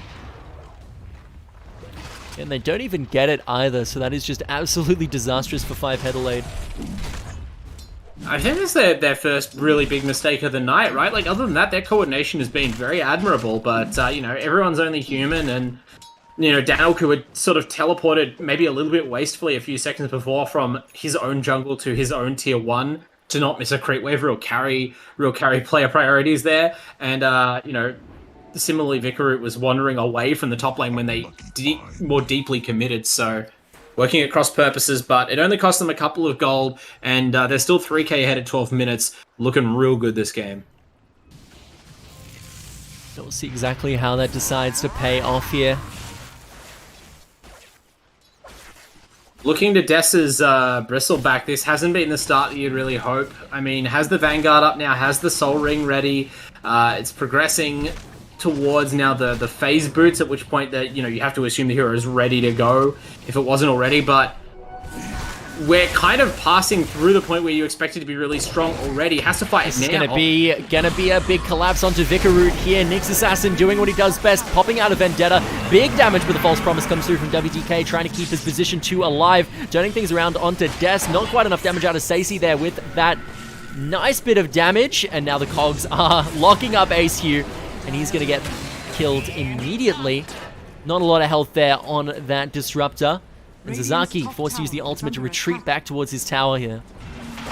Well, they bail out their cores there, do SuperTafe, so good job with that. You know, again, ACLA's positioning has been good, making sure that he's the one who dies and not his core wherever possible. But, yeah, their lack of damage and their lack of control is just so obvious in every fight. Maybe they can get TK. TK getting quite low here, indeed, locked up in the cogs, but no, he stays alive, and they turn things around onto Sasaki. Maxwell looking to be the next target as well, but... not quite having the damage there. They do find themselves Stacey as a return kill, and TK still quite low of himself. Does pop the urn for a little bit of HP, but it's shortly cancelled. TP out. Wow, that cost. Danelku is going to get taken down, so as TK. And they've managed to turn things around and get 2 kills of their own. Yeah, that's a win. You got the drow. I thought that it was looking rough there. They kind of slightly jumped in before everyone was ready. That was like kind of a rush TP back. Disruptor ran way too far into the fight with the Static Storm kinetic field combo and just sort of died for nothing. But even that at least sort of pushed the Razor away from the Drow and occupied him for a few seconds. And it was a great Nick stun coming through from Maxwell to cancel the teleport, make sure they got the enemy pos 1 dead. For all that they've been doing to disrupt Tenshi's farm on this Morphling, still out-CSing the Drow for the time being. Your CS isn't everything, but it seems like the economic damage hasn't been as great as it could have been, and that's keeping them in, sort of with the sniff of this game. Do you see a large amount here of SuperTafe defending this bottom tier 1 for dear life? I like the adjustment. Danielku runs all the way to top lane, understanding that, okay, well, the action's all going to be down there. I want to be in my triangle. I want this open top lane. There's no tier 1 there, tons of space to farm, and that's just going to sort of, while the Razor does the dirty work, this is the plan B getting ready over here. We do see him up there indeed, farming out that wave. All the gold. The question is, how aggressive does Stacey feel like? Because they do have the blink available on the Centaur. Nick's stun is used. This could be an opportunity. They clearly want it. Blink will stop. There it is. They're going deep onto Maxwell. Vendetta's out of there. Tenshi's arriving from the side of the Does fight. manage Goes straight to for the live. WBK. They are looking for Oracle here. Forces out the Fate's Promise onto the support, which is definitely not the target you want. They're not going to have it for Stacey, but he manages to get out anyway. Maxwell, though, hot pursuit here with this Vendetta. Stacey looks to be the target. Massive Impale lands onto 2 members into the cage, and it looks like 5Headelaide just have nowhere to run here as Dissimulate comes through from Sasaki, looking to snare up TK with the Void Remnant, but no, is able to get out quite nicely. Vicarot is going to be the next target. Indeed, gets hit by a second Impale. Maxwell just lining up kills left, right, and center, and leading SuperTafe to a nice teamfight victory. The biggest teamfight victory of the series for SuperTafe so far. I'm sure they're in high spirits right now. They needed something like that, and look, I don't like to sound vindictive on the cast, right, but it's almost good to see, 5Headelaide get punished a little bit for how they've been playing. You can't spend a whole series deliberately forcing fights where you have 3 heroes and your 2 strongest cores, or at least your strongest core, are like not even pretending to join the fight and expect to never have it blow up in your face. So that time, the lack of a Drow really cost them, and now they are at risk of losing an offlaner and a T1 themselves. Yeah, Stacey getting a little bit aggressive here with this Stampede, but is it going to be enough to get him out of there? Sasaki says no, hits him up with a bit of a CC hit. Buying a lot of time, looks like they're just going to trade the kill. I can't tell whether Maxwell blocked the hook shot intentionally or whether the goal of the hook shot was to entrap Maxwell. But either way, they traded Nyx for a Centaur. That's a win for SuperTafe again. And the Morphling is now pressuring the Tier 1 tower. This is a much closer game, and I'm feeling good about my prediction right now.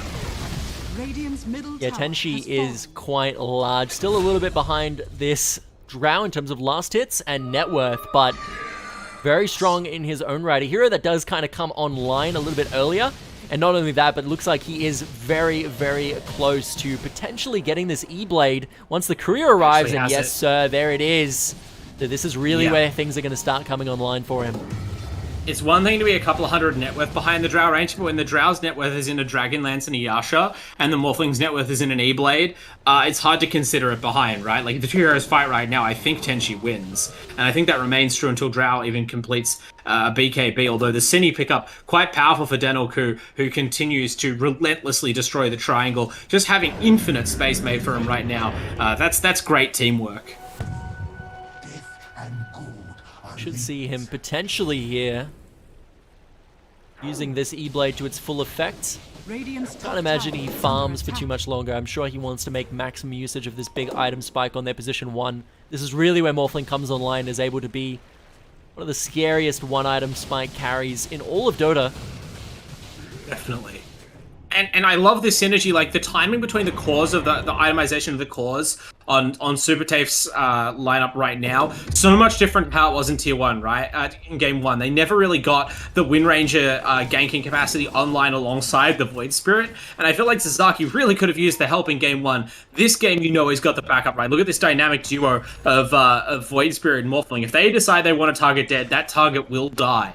Yeah, they do actually spot out the rotations here, so they're not going to be caught out by this smoke by the Sasaki. They do see 2 TK. Sasaki gets caught out in the top lane quite nicely. Blink Warstomp going to be doing the trick. What a beautiful hook! Ace Hugh is going to get locked up in the cogs here, and that's going to be a second kill. Absolutely well done. Hook shot there, used to maximum efficiency. Wait, was there even a rocket? Where was that vision from?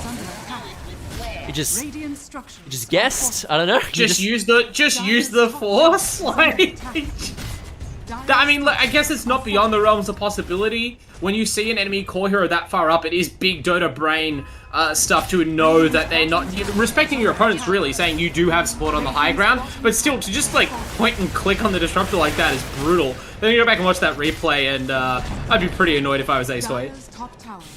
They're gonna punish. Oh no, wait, Maxwell actually is the one who's punished. Overcommits into TK again. That battery assault looking like a great spell this game if they take down the tier 2 and drift away. Defensive Stampede there used to get 5Headelaide out in response to the TPs. Yeah, down onto that I'm top intrigued to outpost. see. Oh, S is very tanky indeed with this pipe right now. The hood, yeah, I'm looking at. Eternal Shroud, not a pipe. Yeah, the king item right now for this hero, just absolutely destructive. Ooh, that's going to be Glimpse. They might have been able to catch out Danelku here. Hookshot comes in. Sasaki straight onto WDK in the backlines again, but already the fight's breaking down. That E-Blade damage, Tenshi absolutely deleting one of the heroes of 5Headelaide, and he's still in the middle of the fight. Des is just looking unkillable right now. Unfortunately, they do lose Maxwell, but they still have a considerable amount of damage alive. Look at this Bristleback! He won't die! He is just fighting Danelku through the Fate's Call. And he actually manages to come out on top. WGK looking to get the TP out, but Glimpse is going to stop it. And they managed to turn things around. Des, unkillable. Oh, I'm so happy, right? I said at the start of the game I really wanted to see Des pop off on this hero, and that was perfect. Like, you know, a player of this caliber, right? Like, ranked, numbered, and more. You know they know exactly how to leverage their hero to maximum capacity. And, like, you know, getting the most out of a Bristleback, killing a target like that, it's more involved than just using all your spells on them, right? You have to know who to commit on. You have to know how to commit. And you saw that, right? Just sticking right on top of the Drow Ranger. False Promise, didn't matter. Centaur blinked and stunned, didn't matter. Des is not distracted, his team's dying, doesn't matter. Just stay right on the target, never gave the Drow Ranger a second, never let that marksmanship aura kick in to buff the team up, and in the end, they wear her down. The False Promise, I was impressed that it kept the Drow alive through all this Quills damage, but, you know, it doesn't really matter much. The Drow dies a couple of seconds later, and it's a big, big win. I love watching a draft come together like this for SuperTafe. Super well played indeed. I think they're just kind of backing off now, making sure to get the woes of their labor. We do see Sasaki going for that second item Aghanims yet again here. Yeah, the choice of Boots of Travel is, I was really worried right before that fight that it might not pay off, because it's a pretty big net worth investment to gain no additional damage against a team who's, you know, quite tanky overall. Stacey missing the big War Stomp there, but TK making up for it with great hook shot. The 4-staff, though, might be able to get ACU out of there in time, and indeed, he's going to use that Haste Rune to full effect. Get out very nicely. They do pop the smoke here, though, maybe looking to turn things around, grab themselves a cheeky little smoke gank. Zazaki certainly playing aggressive for it, looking to go into this in the top side Radiant Triangle. They ping the high ground, they know where Danelku is or guess, but they definitely know where Sasaki is. Yeah, that's a bit of a spooky movement. The entire Radiant team just, you know, they're giving ground now. They're understanding that this is not just an easy 2-0 for them. And Danelku actually gets caught. Yeah, this is just going to be the Disruptor combo. Tenshi showing why this hero is so feared in this tournament. We've seen Morphling bans from multiple teams. And this is why. This is exactly the reason why. You get E-bladed, you get hit by that W, you get hit by that Q, and you disappear. It is as simple as that. Players didn't really like to play Dota, and you don't get to play much Dota against that, right? Like, Danelku, the most relevant decision he got to make there was where to walk. He thought that the smoke gank was descending on a top lane, so he ran upwards to get out of the way. but then his fatal mistake was attempting to return to his base after he thought the coast was clear. It was not. Ran straight into the gank force, and you know, that's just an easy +1 kill. And now they've taken full control of the Roshan side of the map. Dire wards up everywhere right now. I love that SuperTafe have been able to bounce back after a pretty solid defeat in game 1 to now, you know, at least be in the driver's seat. It's still close, but like night and day compared to how this looked, you know, at this time last game. Don't mind if I do. Benji looking beautiful right now.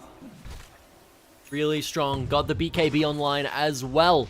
This final fight might be very decisive in setting up possibly a Roshan into maybe a Rax for this side of the SuperTafe team.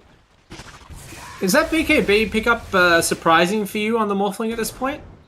I don't necessarily think it is, because you see this War Stomp as, you know, one of the big engage tools that they have, and then the other big engage tool, obviously, being the hook shot into Power Cog's combo, and really that's not a big threat. Obviously, you're still going to get hit by the hook shot through that BKB, but, you know, you can just kind of use the waveform to get out of the cogs without too much issue if you have the BKB available and there's no follow-up CC because of it, so I definitely think it makes sense from the Morphling perspective if you want to be safe and not just get one shot in CC and it's silence. You're right, it is a safe choice, and it kind of always is. But I guess it's just like part of the benefit of playing Morphling is you're more able than most heroes to be a bit less safe, right? Because you do have your strength morph, you do have the waveform, you can get out of the cogs anyway, and it takes a lot of effort to chain CC you to the ground. But I kind of answered my own question. I think the biggest problem might be the Oracle Disarm, right? This is looking quite large. They get the Stampede there, looking to try and run away the Radiant side as fast as possible, but they've turned things around on ACE. He's going to go down, but he did get his abilities off, so it might not be too devastating. Hook shot goes a little wide, actually hits a neutral creep, and Des is going godlike. Look at this Bristleback, literally just sitting between him and his teammates with his back turned. Unkillable. Trying to run away from Vicaroot now, and it looks like he is going to be able to get the kill, but here comes the Zaki, trying to turn things around onto this Razor, backs up, waits for the rest of his team, and they decide not to continue chase. But is WDK going to start going in onto Maxwell here? Yes, it does look like he is. The root goes through, and it is going to land. TK walking up, he's got those cogs available. They're going to hit, and this is going to be a very, very dead Nyx Assassin, and now they turn their attention back towards Roshan.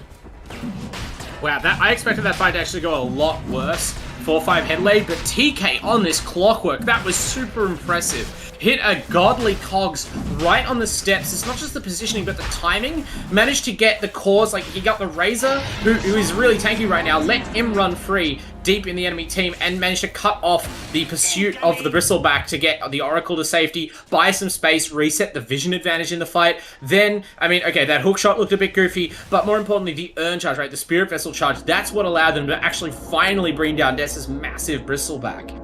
So this clockwork support is super paying off this game. Yeah, you do love to absolutely see those, like, incredible highs followed by incredible lows. Gets one of the best uses of cogs that we've seen, and then hook shots a neutral creep immediately afterwards. Well, exactly. Can't let him think you're too good, you know? Stay humble. Memento Mori, whispers the neutral creep, sticking its neck right in front of the hook shot. And TK getting revenge on the neutral creeps there, just clearing some away. Now, dipping back for the Aeon Disc, which is an interesting kind of item. I mean, it's hard to ever really fault it, but it almost feels like right now the Clockwork is not having a lot of survivability issues. You could have gone for... Like, do they have a pipe, right? They have it on the center. Yeah, okay. And their Razor has a hood. But you could still have built some utility items for the team. A 4-staff certainly wouldn't go astray for a Drow Ranger, but... Des is going to be so obnoxious in these fights. He's got this Aghanims completed, looking for the Shiva's Guard next. Yeah, I mean, this is just classic Bristleback stuff. Now, granted, I don't know if there is a better build than this, but this is the kind of thing where in the late game, I don't know how far this unkillability stretches. I feel like the kinds of heroes are rated against the Bristle, in particular, Drow Ranger, if she ever goes back for this shard, has the tools to bring you down, like... Eventually, if you just build tanky and you can't force enough damage out to actually threaten the enemy carries with their full build. But I don't think Des is planning around like 1v1 in the Drow Range or anything like that. This has got to be a team effort, and you know, we already saw how good it is to have this just like bastion of strength in a team fight, standing forward, drawing enemy spells. Certainly, but it looks like there's just going to be these tier 2 towers getting taken away by Chatime. Sorry, 5Headelaide. Good. These two teams. Yeah. Such Don't let similar him hear you names, say that. but no, we are. This is 5Headelaide, the other Adelaide pun name Are team. you ready? Are you ready for the 2A derby later on? Oh, we were discussing this before the game, but it would be absolutely beautiful if we get to see 5Headelaide and Chatelaide battle it out at one point. Oh, make sure we're on for that match. That'll be Such good. great team names, absolutely. Just for the tongue twister team fight calling, honestly. But okay. Oh, actually, Yes. Does they catch? No. Okay. No. Don't commit. It is a bristle. Yes, very tanky. He's just kind of laughing at their damage right now. Okay, I mean, I guess they could plan to get it off the rush. I really want to see the Drow Ranger go back for Frost Arrows right now. Like, your primary targets to kill are Morphling and Bristle, right? Heroes that just eat auto attacks. That Hypothermia is a scary... This is going to be maybe a big engage. BKB popped by Danoku very early on.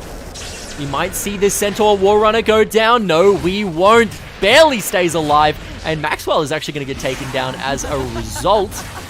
WDK knew that he didn't have to blow this false promise to keep his Centaur alive. Super good knowledge of the limitations of his heroes.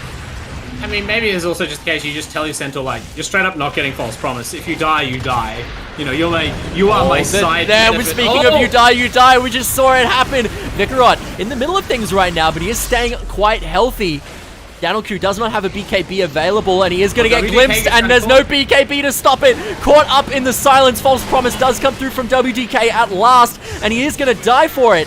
Now things are looking very, very bad. Des is in the back line doing wondrous things to these carries. The Sasaki dancing around them like a absolute magician. Aegis comes through from Danoku, but he's got no help available at this point of the game and is just going to get blown up by Tenchi. And that is going to go godlike for a beautiful near team wipe for the side of the opposing Dire team. They got great execution from that team fight, and I mean they have to have, right? This is one of those styles of Dota that seems to go in and out of vogue with different patches, or certain teams love to play it, right? But there's been relatively little stuns, right? Relatively little CC and burst across these fights. So instead of having the team fight where, like we saw last night, actually some huge wombo combos from the appropriately named RMIT left, right, good night, right? The big RP combos, Absolutely. or the huge Ravage combos. Actually, Sasaki will not let me have a chance to talk. He is just going in, isn't he? And Des is backing him up quite nicely. You see Maxwell looking to maybe get caught out by a hook shot here. Big damage onto Sasaki. He's going to get killed as he tries his very hardest to get away. And Maxwell doing much ado the same right now. Spike Carapace, I'm not sure if it's going to do the deed he needs, and indeed not. He will get taken down. And that's a nice little 2 picks on the board for this 5Headelaide team. Yeah, it takes a lot to like stand out as the most impactful player as a support clockwork in a game where you're playing as, like, you know, E-Blade, Morphling, and Void Spirit. But TK is really making himself the star of the show here with some of these plays. But basically what I was trying to say was these team fights are difficult in a really particular way, because instead of just ending in like one big spell hit, as we see, this is a pretty ambitious Stampede. What is that hook, man? TK doing it once again, and they might be able to take ACU off this. Is he going to die? No, he does have the 1 charges to stay alive, but this man is insane right now. He does get taken down by Danoku on the split shot, and that is just such... What? I have no words. His hook, you gotta look at whatever cosmetic he's using. He's got some sort of advanced missile guidance chip in it that just locks onto the target. He cannot miss today. Apart from hitting the 1 neutral creep, which was a hit. No, that's not a miss, technically. Yeah, exactly. 10 from 10. He's just increasing his GPM mid-team fight. Yeah, optimization. Eternal Envy would love it. This bristleback's so unkillable. The hookshot lands, but I'm not sure they're going to even have the damage to finish him off in the meantime. Maxwell, though, they can definitely kill him. He is needing to be very careful here up in the back. A stray few hits will delete him. Level 13. But here we go. This Morphling, absolutely massive. Tenchi, level 22. Trying to go in onto Vikarot, but the Static Link doing its business and taking away all of that right-click damage. And unfortunately, Tenchi is just getting slowed up here. It looks like he's going to go down. Stacey with a beautiful blink into a double, a war stomp. Is going to secure the deaths of both Tenchi and Des. Des with an immediate buyback, though. And here we go. This is going to be the Void Spirit coming in off on the flank. Looking to get things done, but a well-timed pipe is going to stop a lot of that burst damage. Here comes Des, blocks the hook shot beautifully, and now Zanaki is just doing his stuff. kiting around the outside of this fight to the maximum efficiency. And look at the Uzis. A really good static storm. Haven't really seen AC get the chance to use too many like that, but that was huge. Tons of damage coming out. They again mop up the entire side of 5Headelaide. Yeah, Des there with that Aghanim Scepter just slowing the entire team of 5Headelaide, and there's just nothing they can do about it. Yeah, and I mean, that's it. Like, when your biggest control is the slow, I guess what I've been trying to say this whole time is that it takes a lot of skill in a team fight to coordinate and find kills and know when to commit and when to go in and out of the fight, because you can't rely on just saying, okay, we get this guy, you blink, stun, cast all your spells, and they die, right? A kill is a whole involved process. Tons of things can go wrong. Deciding where to stand is difficult because your team can't really protect you. If you don't have the threat of controlling and killing heroes, they can kind of just run in and out of your team. We're seeing heroes like Oracle really kind of struggle on a Disruptor because of how easy it is for the enemy cores to just run them down. Their team can't really help them out past a point in the fight, and it's just so much chaos, which right now Des and Sasaki are coming out decidedly on top of. Des managing to grab that mid lane tier 2, and finally we see some signs of life coming out from this SuperTafe team. Clinging to a tiny lead for at least a chunk of this game, and you know, the items are continuing to come out. Maxwell, we can see here diligently tapping away on creeps in the bottom lane as the Knicks can eventually get to that Aghanims you love so much. It should be great to see. He is one component away by the looks of things.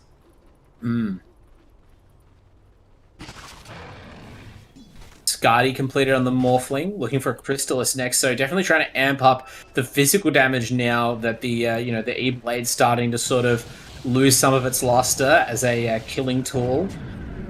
You're going to wonder if he's going to invest into like maybe a Linken's at some point in this game, because the static Link seems to be like aimed at Tenchi in these fights specifically to shut down a lot of that right-click damage, and just having the Linken's available, because there's not a lot of point-and-click spells. You look at their lineup, what are they going to point and click on him other than Static Link? They've got maybe some Oracle spells, which is kind of a non-bow. Yeah.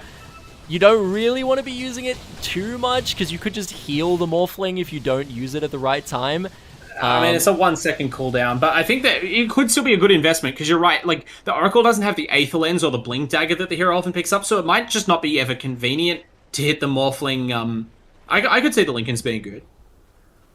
Because Static Link in that last fight basically made Morphling do negative right-click damage, which was allowing that Razor to stay alive when he needed to. I think Tenchi's kind of having the BKB, though. I feel like you can't really afford to buy both those items. Oh my god, we've got a smoke showdown right here. Stacey spots out 3. Beautiful silence stops the War Stomp, though, and Des, he's in the middle of things. Pops that Shiva's Guard. The Stampede is going to be the answer, and Tenchi sitting huge with that BKB in the middle of several heroes. Does get hook-shotted up, though, and that's going to be the kill in his favor. Des, though, he's still full health. He's not taking any damage. He set his sights on this Razor, and it looks like they'll be able to take him down. Static Storm, maybe not quite able to keep him alive for too long, but no, Fate's Promise is going to do the trick. Maxwell very, very low indeed. Spike Carapace, though, blocking off a lot of the pursuers, but he is going to get taken down in the end by Danoku up in the back. Tons of damage now getting dropped onto Zanaki, and he's going to go down as well. Des in the middle of things. Will he finally go down? Yes, indeed, but he is going to take one with him. Oh.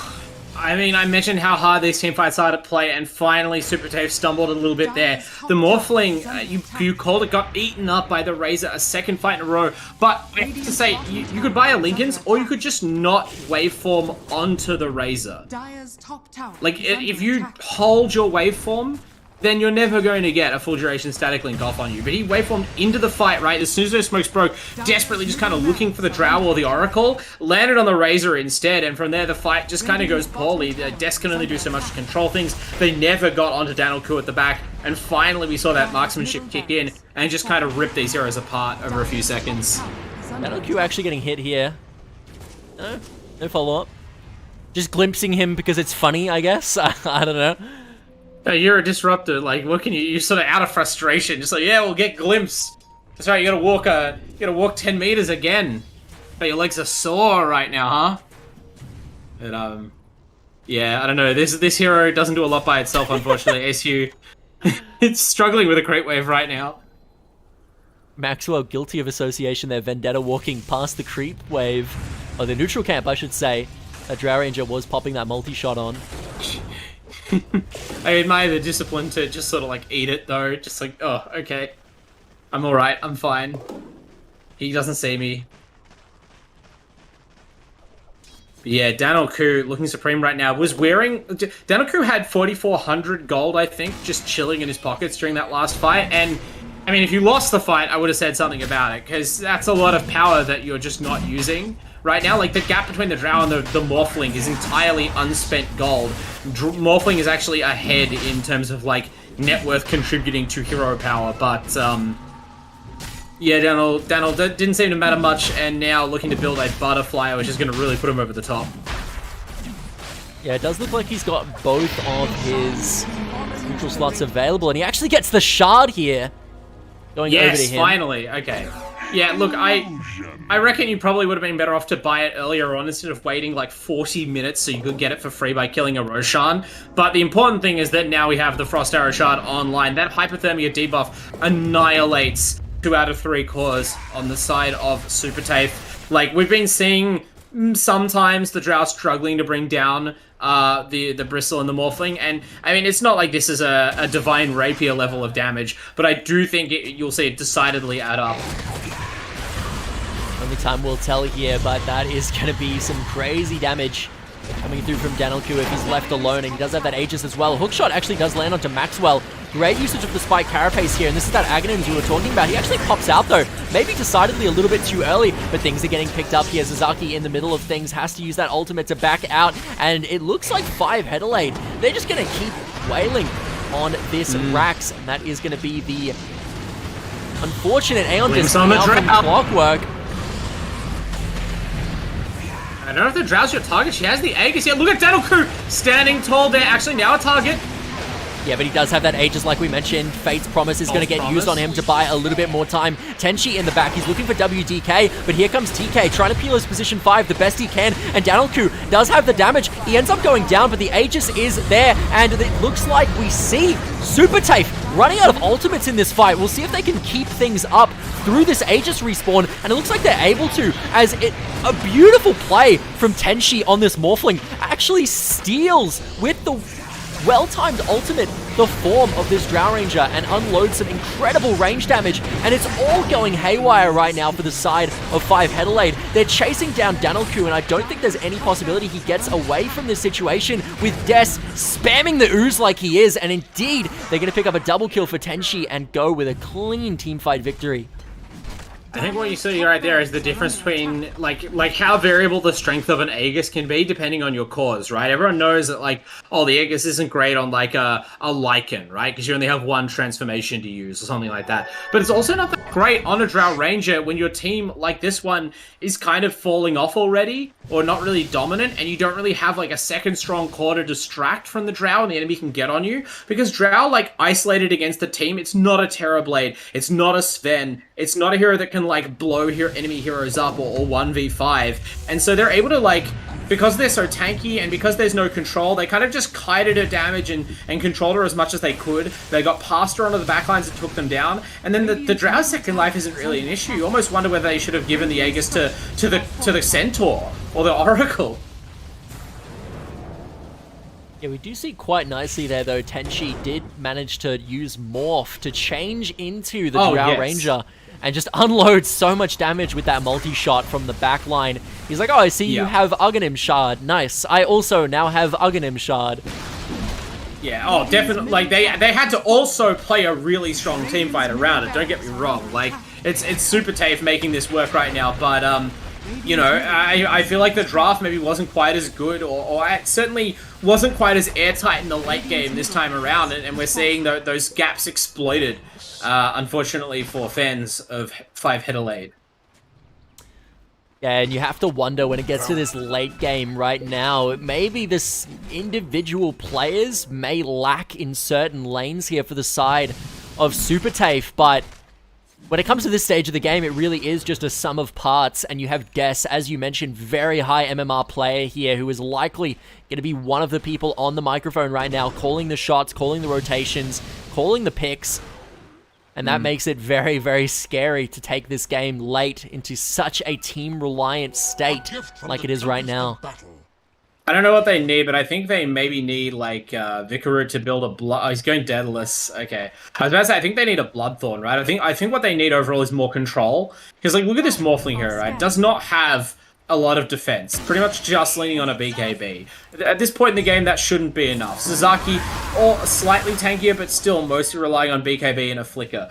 You need to be able to bring your damage to bear on these heroes. Like Danoku is just a turret. You need people to be able to go in there and get the kills for him, and they're going to need a little bit more control out of their items as we get to this stage in the game. They've built all these defensive Aeon discs on their supports, but without 4-stuffs. Like, they don't have a 4-stuff. I thought Danoku was going to build one. Hasn't upgraded that Dragon Lance yet.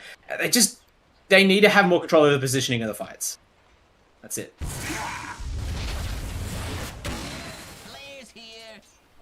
Look like they want to try another swing at this top Rax.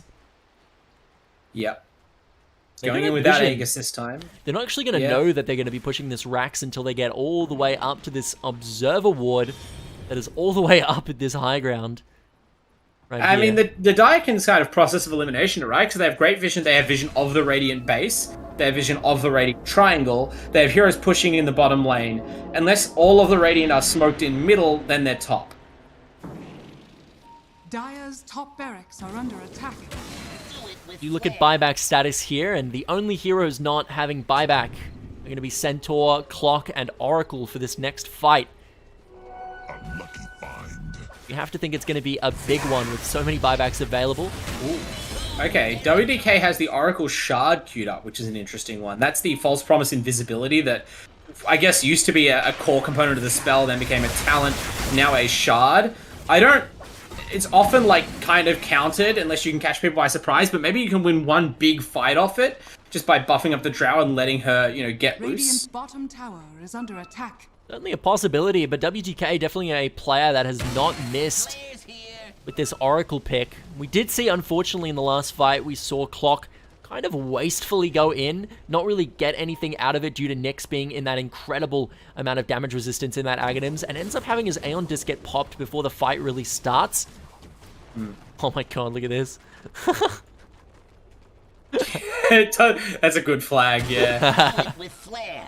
Really demonstrating their big brain potential. But okay, most importantly, Danoku has finished the butterfly, right? Didn't have it last fight.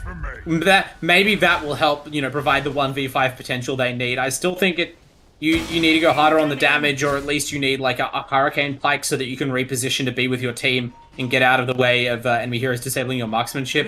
But certainly the huge injection of survivability and DPS is going to matter right here. Well, they might be able to catch out Des here. This isn't looking very good. Stacey blink into the War Stomp. This is going to be so much damage. Do they have the ability to kill him here? It looks like it's going to be yes. Yeah. Radiant's top tower is under attack. Yeah, the maximum stacks, and it must be said, right, this is a game where we were talking about how important earlier the Spirit Vessel was against Bristleback and Morphling for the reduction of healing. Try Drow Ranger with both the Shard and the Skadi, right? I believe those just stack additively. So we're talking... Oh, maybe it's not additive. I know the stacks on the Frost Arrows are additive, but at the very least, that's almost complete healing and regeneration removal when you get maximum hypothermia stacks on you. Homing in. Either way, 47-minute game here. 5Headelaide looking to close this one out in a 2-0, claim themselves a victory. Get themselves a nice position in Group A here. But at the same time, fellow Adelaide team from UniSA. SuperTafe. They're certainly not making it easy for them, right? Like, after game one, I feel like in a lot of AEL games we would have expected a confident 2-0, but, you know, it's not that 5Headelaide have, like, dropped off their standard of play, but we've seen SuperTafe really rally and present a stronger draft this time around. It makes me feel like this team has much more potential going deeper into the season, but now they're making a last stand. It looks like at their tier 4s. Yeah, they do end up grabbing that Rax at long last, and it looks like things are about to get hectic. Maxwell blown up immediately right out of the gate. Des and Maxwell both buying back straight away. Smoke gets popped. Tenshi maybe looking to blow up Danoku here. He gets caught out by Glimpse into a cage. This isn't where you want to have your position 1B. He's getting melted down. Certainly going to be a kill going over to the side of SuperTafe. Buyback That's a used disaster by Danoku right away. Yeah, great vision by Aceway to know that even in the midst of like that really tough spot where your team might be on the back foot and, you know, sort of morale-wise, you know Drow's used the BKB and you can get an absolutely free kill on her. I don't know, the team doesn't have, like, there's no Lincolns, there's no way to really prevent that happening other than to turn and fight when the Drow gets glimpsed, retreat in a more orderly fashion, and that kind of gives a win condition back to the Dire, right? Like, if you can take a fight outside your base now, and you can blow Daniel-Ku up somehow, the enemy tier 4s are exposed, you have the damage. They're gonna do it with an Aegis, it looks like.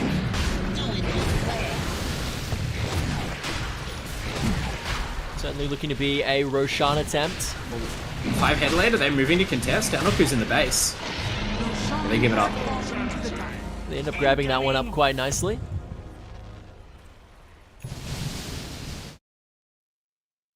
You talked about the possible shot calling dynamics of these teams, and that was a real like confidence, high MMR play call like from the side of SuperTafe there. Right, because both teams have buybacks, important buybacks on cooldown, right? We saw Dess's vital bristleback buyback just before alongside the Nyx. So even though, you know, you just had to buyback on your Drow Ranger, it's not necessarily the wrong thing to go and try and take that team fight. They're at least as scared as you are. But we saw, you know, the Radiant, they had to fall back and kind of mentally reset, and in that window, they lost the Aegis, a really key advantage. Invisibility.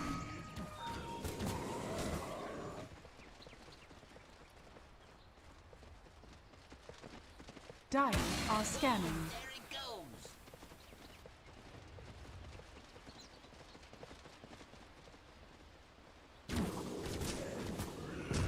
So we see the Bristlebacks carrying the Aegis here. Going to have to kill Des twice. Might seem a little bit redundant, but we did see that, you know, the hero is unfortunately becoming quite model, even with that fully defensive item build.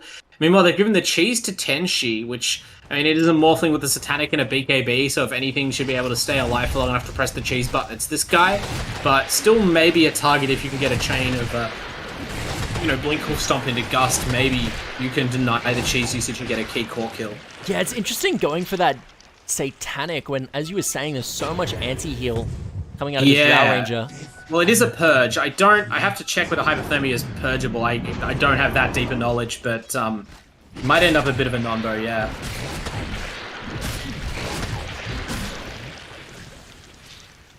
Refresher shot on Sasaki as well. That could be the X factor. Like, I would have thought you'd maybe even pass it to Aceway, but I guess the Disruptor has been dying an awful lot. So this is going to guarantee a lot of damage and a lot of control. Double or quadruple resonant pulse even, I think, as it refreshes the charges. Oh, Des, look at that slow! Absolutely breaking his kneecaps up in the top lane after getting hit by a single frost arrow. Yeah, it's rough. But the Aegis means that Des can continue to play this for, like, you know, the Bristleback, you need the Bristleback to be able to move forward confidently like that, and, you know, now in the game... He just gets tagged by a single hit from multi-shot, and he just is not allowed to move. Yeah, Drow Ranger is a really terrifying late game carry these days. It's kind of funky how things have evolved, but look at this! Look at this! like Straight into the Bristleback! Man! Practically not allowed to even right-click at that point. He was basically snared at some point, despite just being slowed. That was absolutely filthy. It's a Bristleback with a, like, 43 armor or something, a Shiva's Guard, the actual Bristleback passive, and, like, still just struggling to stay alive near a Drow Ranger. And now, oh yeah, we see Daniel queuing up the Moon Shards. Let's go. You see Centaur Warrunner getting Vladimir's offering 52 minutes into the game. You reckon that one is efficiency, or...? I think it's a combination of efficiency, and if you look, Sazy hasn't bought an item in like a while, and has really fallen off. Like, this is not a Centaur that's like contributing in the same way as some of the other cores. You really are a big support at this point. When you're going into the final fight of the game, a completed Vladimir's offering is going to massively outscale like any piece of an item that you could buy, and you still have buyback available. I have to wait and see Des and Zazaki kind of hovering around. They can engage where they're allowed. But these multi-shots right now coming out from Drow are just doing such a good job at stopping them from going in. But here we go. Bristleback walking in very boldly. He's saying, all right, I'll be the one to initiate this high ground push. Zazaki looking to maybe get things done on top of this. Razor misclicks his Blink Dagger, though. That's disastrous, potentially. Has to blow the second charge of the ultimate to dash out back to his team. I want to defend Zazaki's honor. That was a flicker. Oh, it was a flicker. Okay, I see. Maxwell's actually getting ran down right now. ASU in the background getting killed by Stacey.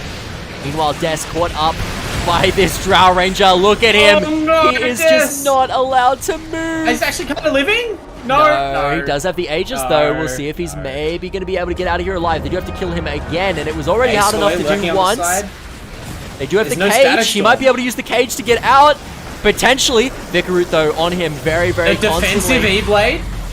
Sacy, there's the Blink War Stomp. He does have Glimpse to try and give him a little bit more space. And now, turning around, getting those oozes. TK grabs a hookshot to Sasaki way in the back. Sasaki looking to go a little bit aggressive, but ends up getting taken down by Danilku. And here goes Bristleback as well. Have you ever been such a Chad on position 5 Clockwork that the enemy mid lane Void Spirit dives into your Drow Ranger to get away from you? Absolutely wonderful performance coming out from TK this game. He's definitely done it on more than one occasion, but both of these teams, 2 Raxes down at 55 minutes into the game. I think that was his first miss. Happening with that hook shot. I think he missed one at the high ground earlier, but yeah, the fact that we're counting him on one hand tells you what a great game TK's had. And it's even been all the little things more so than the hook shots that have really stood out as a great Clockwork performance. But yeah, I don't know. That was such a tough engagement. You could see both teams kind of just umming and ahhing, not really wanting to jump because neither of them really has strong enough initiation to justify diving, right? And eventually you saw the Bristleback just kind of run uphill, and then Sasaki just kind of pop BKB and throw himself into the team, burn that refresher shard, sort of not really achieve anything. The lack of damage and control is coming back to haunt the Dire now as it was the Radiant Tenshi, lots of damage getting blown on him right now. Does pop the Satanic to try and heal. Lots of buybacks available for the side of 5Headelaide, but not quite the same for SuperTafe right now. They're looking to try and melt down this Morphling, and they're able to do it indeed, but there's the buyback right away. Zazaki trying to do his best to dance around this fight. Same thing happening with Maxwell in the back. He is just absorbing all the pressure he can with this Aghanims, but they're looking to try and throne this one. Yeah. TK is going to be the next target, gets absolutely blown up by Genshi. Buying back immediately. Des also buying back. Only 4 buybacks available for the rest of this fight. And Tenshi certainly is not one of them. He's going to get melted down. Zazaki next on the register. Sacy sitting in the middle of this fight right now for so long. What a tanky Centaur. And look at Des right now, desperately trying to move, but Drow is just not allowing it. And ASU and Maxwell are not going to be able to defend this one. 5Headelaide take it out with a clean 2-0 victory. Oh, I mean, clean. They deserve some compliments, but that was a bloody, muddy, difficult, drawn-out game too, right? They had to really work for it, which in many ways makes them look better, right? Like, it wasn't a stomp. They fought hard. They rallied. They overcame resistance. But yeah, unfortunate to see SuperTafe not come through there at the end. I feel like they arguably played better in that second game on the whole, but I feel like it's a combination of itemization and draft, right? Like, when both teams go to the super late game and nobody really has the kind of tools that they would need to chin enemy carry and kill them, like, quickly. You know, there's no way to dive into an enemy team on either side and successfully kill a carry before response comes out. They don't have the damage or control. So in that case, it's just who has the superior right click, right? The man fighting. And that's going to be Drow Ranger pretty much always in these situations. Maybe the Morphling build could have been improved. Maybe Void Spirit should have been a different hero if you're going to go that deep into the game. But on the whole, it's hard to fault them, right? Like, Des and Sasaki played their asses off that game. It's incredible how they managed to actually hold out in that game as well, because you look at the heroes that got picked, and you would think that, like, Oracle and Razor and Drow, these super strong late-game heroes, were just able to stand toe-to-toe with a composition that had, you know, a Bristleback and a Void Spirit, and again, we're talking about Morphling, usually kind of Morphling infamous for being a, like, one-item spike carry, gets that E-Blade, and just starts deleting people, and then usually closes the game out on some kind of a snowball. His level 25, not exactly on the same level that you would think a Drow Rangers would be most of the time, and yet they were able to draw that one out for so long. So really SuperTafe, unfortunate loss, as of course, but definitely a hard-fought one. Yeah, I do feel like in the end, like Tenchi's build seems a little bit cross purposes from itself, right? Like the I guess in the end we got there with the Ethereal Blade Satanic Daedalus, but maybe the Satanic, like again, whatever the case was around its usage in that last fight, you know, just covered in hypothermia and Skadi charges, can't get much healing out of the item. The Skadi, you know, the amount of stats it was contributing, the amount of control it was contributing weren't really mattering when the Drow Ranger has like double your range and is just destroying you in a few hits. So in the end, like all their mobility kind of didn't add up to a lot, and they'll go back and watch these replays, I'm sure, and learn from them, right? Like that was a smart team. They'll bounce back. Absolutely, I can definitely agree there. Now, looking at the kind of scoreboard here, incredible game by Danilku, incredible game by Vicaroot, but TK, 5-11 on this clockwork, but don't let that fool you. Absolute Chad of Chads when it comes to pos 5 clock. Landed the hook shots the entire game, and not only that, but he gave Danilku way more space than he deserved in that safe lane with those cogs. What a player in this match.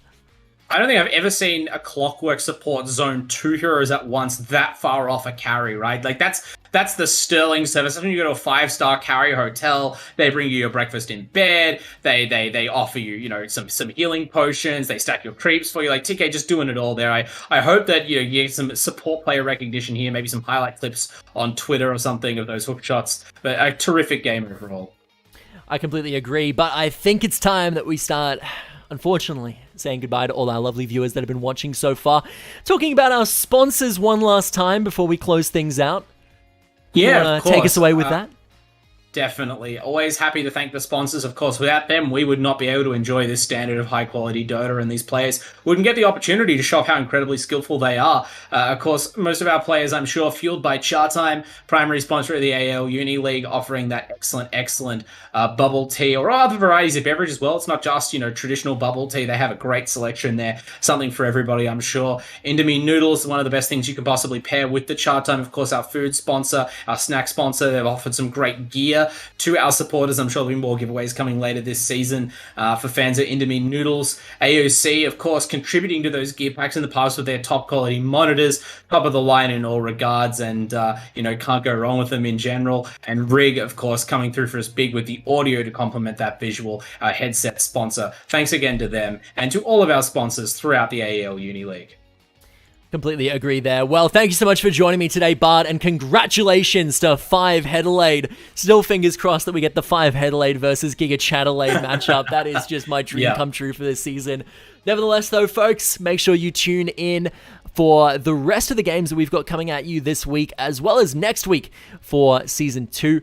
And as well as that, make sure to follow us on everything, whether it be whatever live streaming platform you are currently watching on. Make sure to drop a follow, drop a subscribe, and all that good stuff, as well as checking us out on social media, specifically Twitter at AU Esports.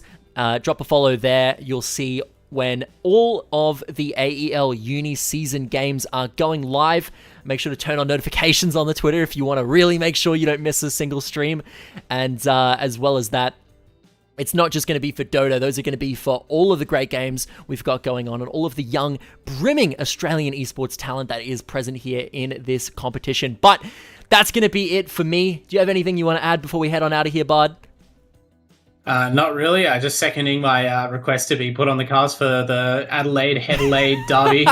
Giga Chatelaide and 5Headelaide, the matchup of the season. Absolutely. The Headelaide Bowl. Yeah. No. Thanks everyone for watching. We'll see you again very soon for Uni League Dota.